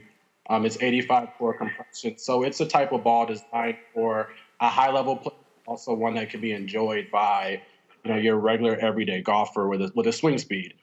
Some of our commentary was like, the ball might be too good for me right now. I'm not that kind of player. So we have two golf balls. We have our Mbu. Mbu is an Igbo word meaning first of a kind, first of its line. I'm going back to Nigerian roots. And we have our Mbu Black. The Mbu Black is slightly softer. Both of them have a high cover, high premium cover to them, but they kind of give two different options depending on the type of golfer we're talking to. All right, let's see here. Shamaka, go ahead. I like golf, so I have a question for you. How have you guys been able to maintain lowering your overhead cost while including that technology that he talked about? Because golf balls are expensive. And then two, how do you plan to disrupt this highly competitive market? Yeah, so some of it, honestly comes with scale. I think that early on you may have to take a margin cut. I tell a lot of business people that ask me for advice, sometimes being a little bit lower price means you might have slightly lower margins than other companies do. But our big goal and our target wasn't to make the most money possible, it was to make the most impact possible. So we brought a golf ball. We were very firm on being in the mid $30 price point because it doesn't necessarily bump up to the other premium balls that are in the marketplace. So we've felt staunch on that. Maybe the margins aren't maybe where they'll be in the future, but we have a very core and loyal base of fans who love this ball at this price point. They love the ability to kind of grab it at discounts and deals that we offer. And it makes them feel that it's something that they can kind of grow into and replace their previous ball. And as far as keeping that price down, I think we always look for the best ways to optimize our supply chain. I think a lot of business is finding ways to optimize things, whether it be reducing costs with shipping, whether it be finding different distribution channels. We're looking at new manufacturers and suppliers always. That's a big part of being a CEO of a company, is just finding ways to find efficiency and effectiveness gains while still providing a premium product. Mike? First, congratulations on your great work, and I hope things go well. We do have an Omega ball, by the way. I got to throw it out there. We have an Omega. You hear that? Did you hear that? Yeah. Did you hear that? Yeah, that's for those with low swing speed and short knockers. Oh my goodness! At any rate, are you competing with do you sell your balls online, or first, where do you sell them, unless online, of course? And are you competing with Vice, and then also that Kirkland ball that Costco claims is just like a premium ball? Or that's what Tyler sued him. Exactly. Or are you trying to grow to bump up against and compete with the premium ball? To be honest with you, we compete directly with Pro V1. Because that's the question that every golfer is going to ask when they evaluate our golf ball. I think the perception from a Black-owned brand is that it can't be at that same level, that same quality. So, maybe unintentionally, we directly compete with the Pro V1. That's the question. That's the gold standard. And we stand behind our product at being a high quality. I think there's a lot to learn from what Vice has done in the golf space. Vice, Cut, and Snell have taken a direct-consumer model and grown and scaled that to something that is a viable selling channel. But we also distribute in brick and mortar as well as other e-com options. So we're available on golfballs.com. That's the world's largest golf ball retail site. Also available brick and mortar. I heard somebody was from Detroit at Carl's Golfland in Detroit. They also sell online. And we have a large number of golf courses we've expanded our distribution to. So we're not only taking the approach that we have to be an online company. I think in the next few months, we'll look to expand to over 100 courses. And in doing that, the option will be available for people to pick up our golf ball wherever they are across the country. In fact, Roland, the studios in D.C., we're at Langston Golf Course, historic golf course in D.C. We've sold out that course already because people wanted the ball locally. So we don't have to subscribe just to the D2C model, but we have learned a lot from Vice in doing so. Randy. Oh, excuse me one second, Randy, I'm sorry. Where are you based, Kev? We're based in Atlanta, Georgia. Gotcha. Well, good luck. Thank you for answering the question. I'm just so impressed with what you're doing. Congratulations. Are you working on any partnerships? I was just reading how Steph Curry is sponsoring the golf team at Howard, and they're doing very well. Have you ever considered trying to partner with him and get them to use your product? Absolutely. We're very open to sponsorships and or collaborations and different partnerships across the board. I think that a lot of times the industry gets frozen because everybody's tied to contracts. So we so frequently hear, oh, we're a Callaway school, or oh, we're a Titleist golf shop. So it can be very difficult transparently to start to build those partnerships. I know Steph works very closely with Callaway. Yep. So the idea of him working with our golf ball may be a conflict of interest. But we do have a lot of energy and effort behind our supporting HBCUs. Southern University has their golf program back for the first time in many years. We provide golf balls at Southern University. Based in Atlanta, we're hoping to bring a golf program to Morris Brown in the next handful of years, as well as Clark having a program soon. So we'll look to have a partnership similar to what Steph has done at Howard within the AUC. So we see some of those partnerships that exist as a blueprint example for what we can do in our community locally in Atlanta. And I think that Steph has been one of my, the shining star for what is possible in the golf space. But we'll see if a partnership happens there. Avis. So I have to admit, I am not a golfer, but I am an entrepreneur. Okay. And I heard you at the very beginning say that you were looking to expand the market. That's one of your marketing strategies here, to get someone to buy your product as opposed to your competitors. With that said, what are your ideas? What are you planning to do to get more people swinging a golf club like me? I think that one of the easiest ways to get people into golf is bringing them to non-traditional golf settings, honestly. So if you think about the rise of Topgolf and how people have embraced that as a social atmosphere, I think that doing that within the Topgolf setting, but also, we have so many ideas we can't wait to bring to the Atlanta area. Paint and sip, sip and stroke. So instead of, sipping and painting, you're sipping and playing golf. Trap Golf is a really popular golf company. The idea of embracing trap music with the golf, kind of creating more of a networking feel to it, and also reaching directly to colleges and universities that have young professionals who are looking to kind of come out and discover golf, whether they're lawyers, doctors, et cetera. So there's a lot of ways to expand the base of the people in the sport. As an entrepreneur, it's not cheap to build a new market. So I think we have to be very patient and very diligent to do so. And maybe we've relied on current golfers today, but we welcome people like yourself. We want to see how do we bring people who maybe have an interest in the game but have never played into the space to play it. All right, then. Well, listen, Fred, congratulations. I'm always playing. I didn't play today, but trust me, I'll be out tomorrow. And so I'll test them out. I'll see how they spin, see how they work on the greens. Unlike these other little youth group dudes, I know how to play. I heard you were in our backyard a couple months ago playing at up in Swanee, Georgia. I saw you. Oh yeah. So I think when I played that, I think I shot an 81. So it was an off day. You hear that? You giving me stroke? You hear that, Michael? Me a couple. Yeah. Oh, now I go out there and play. I give Michael a stroke. I was about to say I got to give you a couple of your. No, I give you a stroke. I ain't giving you strokes. So where can folks get Renegade Golf Ball? You can get Renegade Golf Ball online at renegade.golf. That's our direct website. Also, golfballs.com, the world's largest golf ball retailer in Carl's Golfland as well. And check out your local golf course. If they're not there now, reach out to them and tell them you want them to be there. That's the best way for us to get them directly to you closely. So check us out on our social media here as well. All right, fam. So everybody who's out there, listen, use the promo code Roland, ROLAND. I want y'all to buy a lot of these. They'll get back to us. Want to know how many did we move in a week. So if you want to buy the Renegade golf balls, black-owned company, do so. Trust me, y'all out there, you're buying Titleist, you're buying Vice, you're buying Kirkland, you're buying Top Flight, you're buying all of the different balls. Now you have an opportunity to support a black-owned company, the Renegade golf balls. And so definitely go to the site and again, use the promo code Roland, ROLAND. Brad, thanks a lot. Thank you. Happy birthday. Appreciate it, Frat. Thanks a bunch. What? Michael, what? We're doing a TV show. Michael, what do you do? What do you do? Michael, what do you do? TV What do you show. do? We're trying to talk about What do you do? current events and politics. What do you do? Entrepreneurship. I'm sorry, what? Kenneth, go ahead and do it again. Go ahead and do it again. Go ahead and throw it up again. Go ahead. I mean, I know he'll. Yeah, go ahead. Go ahead. And is that an alpha cup you got too? No, this hat is a great alpha hat. If you want to get one, Burning Sands is a great company. Alpha-owned company as well. Yeah. Burning-sands.com. Right. Yep. Yeah. You okay, Michael? Okay. All right. Ken, thanks a lot. All right, y'all, that's it for us. I know. We always do this here. So, Michael, he'll get over it. He'll get over it. I mean, you know, he ain't had the grades. I'm sorry. I'm sorry. Matter of fact, since Michael's sitting here, do me, hey, Erica, come here. Bring me that, come here, Erica. Erica, bring me that right now, right there. Bring me that thing right up there. Bring that, yeah, grab that for me. Oh, Lord. Grab that for me, since you talking all this damn trash, Michael. So, you know, when I spoke, Michael, Michael, in Birmingham, they said they wanted to present me with something.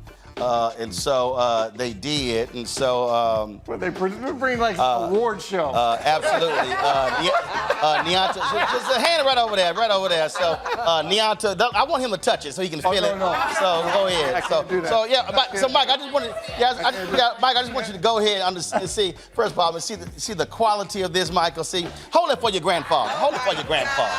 For my grandfather. Hey, hold on, right here. Right, that camera right here. Get a good shot right there. Matter of fact, I need you to see his face. So, just so he understand that. Congressman Bobby Scott, fellow Alpha, come in here. Congress, we got a little maker over here. You know, he upset. How are you, my friend? He upset. That's right. Go ahead, Mike.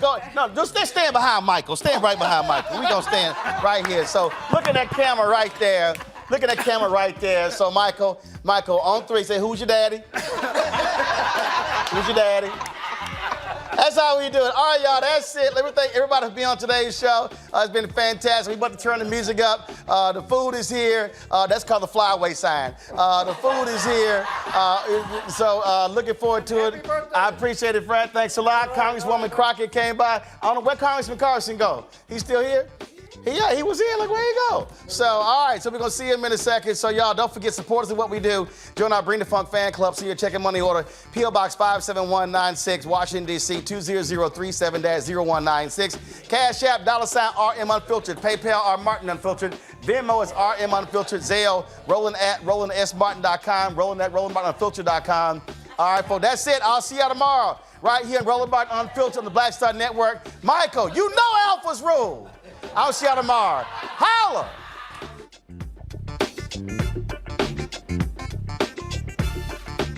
Hey there. We just wanted to wish you, my big brother, a very, very happy birthday. Happy birthday. November 14th. We're just sending you blessings and good wishes for another year and just praying God's best over you. Absolutely. Hoping everything goes well for you, and I know that Jack's got big plans for you, so happy to hear about that after it's all done, and just want you to know we love you, and we're proud of you, and look forward to connecting with you soon. Take care. We love you. Celebrate well. Happy birthday, Uncle Roro. We love you. Have a good day, Big Hair. Happy birthday, Roland. I hope you're having a great day. You deserve it all. Shout out to the ultimate alpha man. Thank you for everything that you do day in and day out for the Black community. We love you. We appreciate you. You are a legend, and I hope you enjoy your day.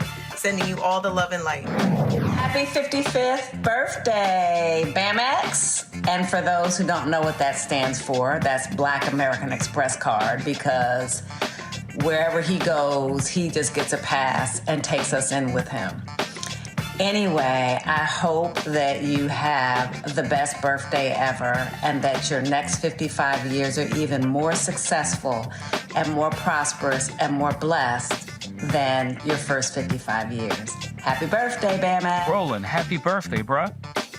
You know, congratulations on another year of hard work. Hopefully you're enjoying your birthday. I want to thank you for all the work you do on behalf of the Black community. Your support has a tremendous impact on everything that happens, particularly paying attention to injustice in this country.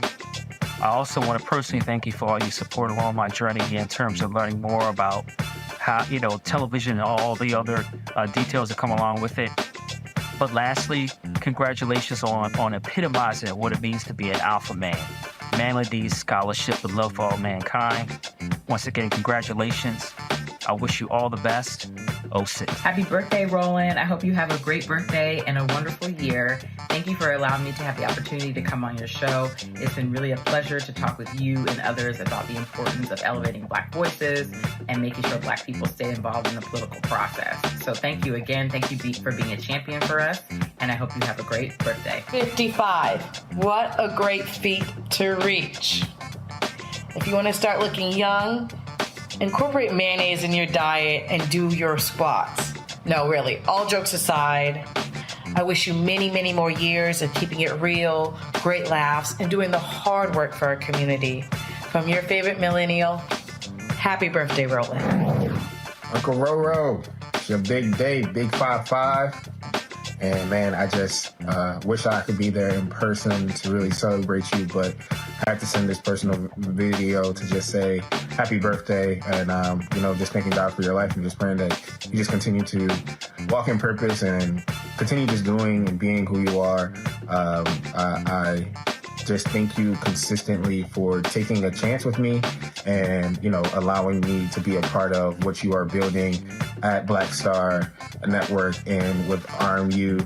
Just something that is special and very much needed for just this society, this world overall, specifically for our people and the fight that you continue to press on and push forward. So thank you for being you. Thank you for taking chances and pouring into the communities that mean so much to you and being on the ground. There's so many people that talk about the work, but you really, truly do the work and you love it, every aspect of it. So we honor you, we celebrate you, we love you, and we just pray that you just continue to move forward in abundance and just knowing that the work that you're doing is greater than yourself and you are called to do this. So happy birthday, big 5-5. Shout out to you, Uncle Roro. Hey, brother, what's up, Roland? Just wanted to wish you a happy birthday and you're enjoying your special day. Peace. It's your man, Joe Richardson from the West Side, where our funk is the best, coming from the West. Wishing happy birthday to Roland. Have a good one. You're going to eat your sugar on your grits anyway, so I was getting ready to say you can, but I know that you already do. But in any event, we'll be thinking of you. Sorry we can't be in D.C. Stay strong. Peace out. Roland Martin, I really wanted to do a skit of you and that iPad, that lethal iPad, because, honey, when you bring it out, you about to read somebody down to the gates of Hades, and I'm just over here clutching my pearls like, I hope they have their facts straight. But anyhow, I did not have time to do that. I wanted to make sure I stopped by to first and foremost say thank you. Thank you, Roland. Thank you for being our generation's witness for our community. You show up, you pull up, you report on facts, you have history, and you hold people to that standard whenever they are on RMU. And I am just so grateful to you for that. Thank you for platforming me, my ideas, my expertise, and all the other women that you also platform. You are such a foundational piece to our community. And I'm just happy to know you and to be part of this family. And I know this is a birthday message, so let me get to that. Happy birthday, Roland. I know it is not your fault that you could not be born a Sagittarius. You almost made it, though.